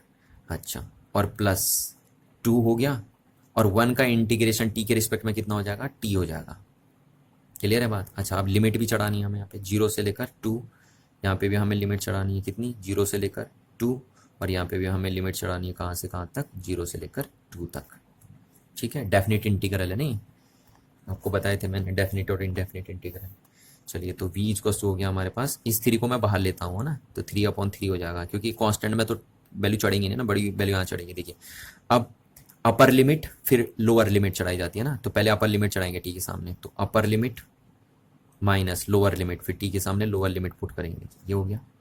प्लस ये फॉर्मूला होता है कि जब लिमिट चढ़ाई जाती है ना, तो पहले अपर लिमिट चढ़ाई जाती है माइनस फिर लोअर लिमिट चढ़ाई जाती है। अब ये 2 को भी हम बाहर लिख लेते हैं यहाँ पे, क्योंकि कांस्टेंट है उसमें तो चढ़ेगी नहीं लिमिट, लिमिट तो इसमें चढ़ेगी वेरिएबल में। अच्छा, अब टी के सामने पहले 2 पुट करेंगे, तो 2 का स्क्वायर माइनस फिर 0 पुट करेंगे तो 0 का स्क्वायर, ठीक। फिर माइनस हमने यहाँ कर दिया, और फिर यहाँ पे देखिए 2, और टी के सामने पहले अपर लिमिट तो 2 माइनस फिर लोअर लिमिट तो 0। ये तो हमने लिमिट चढ़ाई बस इसमें, है ना। तो हमारा v इक्वल्स टू कितना हो गया देखिए, 3 से 3 कैंसिल आउट हो गया, 2 दी पावर 3 हो गया 8, माइनस ये तो 0 हो गया हमारा, तो 8 हो गया, प्लस 2 से 2 कैंसिल आउट हो गया, तो ये बचा हमारा यहाँ पे सिर्फ 4, ठीक। और फिर ये माइनस हुआ हमारा, नहीं माइनस नहीं, प्लस है यहाँ पे, है ना, प्लस है नहीं ये, और 2 और इंटू 2, तो ये हो गया हमारा 4 से 4 कैंसिल आउट हो गया, यानी वेलोसिटी आ गई हमारी 8 मीटर पर सेकेंड। देखिए तो ये वैसे आएगा, देखिए यहाँ हमने गड़बड़ कर दी, ये थोड़ा सा देखिए हमने यहाँ माइनस कर दिया, ये प्लस होना था यहाँ पे, है ना, ये देखिए प्लस का साइन है ना, तो प्लस होना था यहाँ पे, तो ये होगा आपका 8 + 8, तो हो जाएगा 16 होगा, ना कि 8 आएगा, तो वेलोसिटी हो जाएगी 16 मीटर पर सेकेंड, ठीक। अच्छा, ये अब ध्यान दीजिए, देखिए ये जो 16 मीटर पर सेकेंड वेलोसिटी है ना, वो कहाँ से कहाँ तक है, 0 सेकेंड से लेकर 2 सेकेंड तक है, ठीक है। तो हमें तो बताना है 2 सेकेंड के बाद कितनी हो जाएगी ना, तो स्टार्ट उसने इतने के साथ किया था ना, तो इसलिए इसमें इतना एक्स्ट्रा ऐड होगा, क्योंकि स्टार्टिंग तो इतने कर रहा है ना, तो उसके पास ऑलरेडी पहले से भी इतनी है, तो यानी जो उसकी फाइनल वेलोसिटी होगी 2 सेकेंड बाद वो कितनी हो जाएगी, 16 + 2, यानी हो जाएगी आपकी 18 मीटर पर सेकेंड। और ये हम 2u यहाँ एक्स्ट्रा क्यों ऐड कर रहे हैं, ये 2 इसलिए एक्स्ट्रा ऐड कर रहे हैं क्योंकि हमने जो वेलोसिटी निकाली है वो इस टाइम इंटरवल के लिए निकाली है ना, 0 सेकेंड से लेकर 2 सेकेंड के बीच में निकाली है, ठीक है। तो इस टाइम इंटरवल में हम देख रहे हैं, तो वेलोसिटी है 16 मीटर पर सेकेंड। तो स्टार्ट उसने कितने के साथ किया है, स्टार्ट उसने किया है 2 मीटर पर सेकेंड के साथ, तो इसलिए इस वेलोसिटी में 2 एक्स्ट्रा ऐड होगा, ठीक, क्योंकि वो स्टार्टिंग में उसकी इतनी थी, हम तो इस टाइम इंटरवल में बता रहे हैं ना, तो इसलिए उसके साथ ये इनिशियल वेलोसिटी ऐड करनी है, तो फाइनल जो 2 सेकंड बाद होगी उसकी वेलोसिटी हो जाएगी 18 मीटर पर सेकेंड।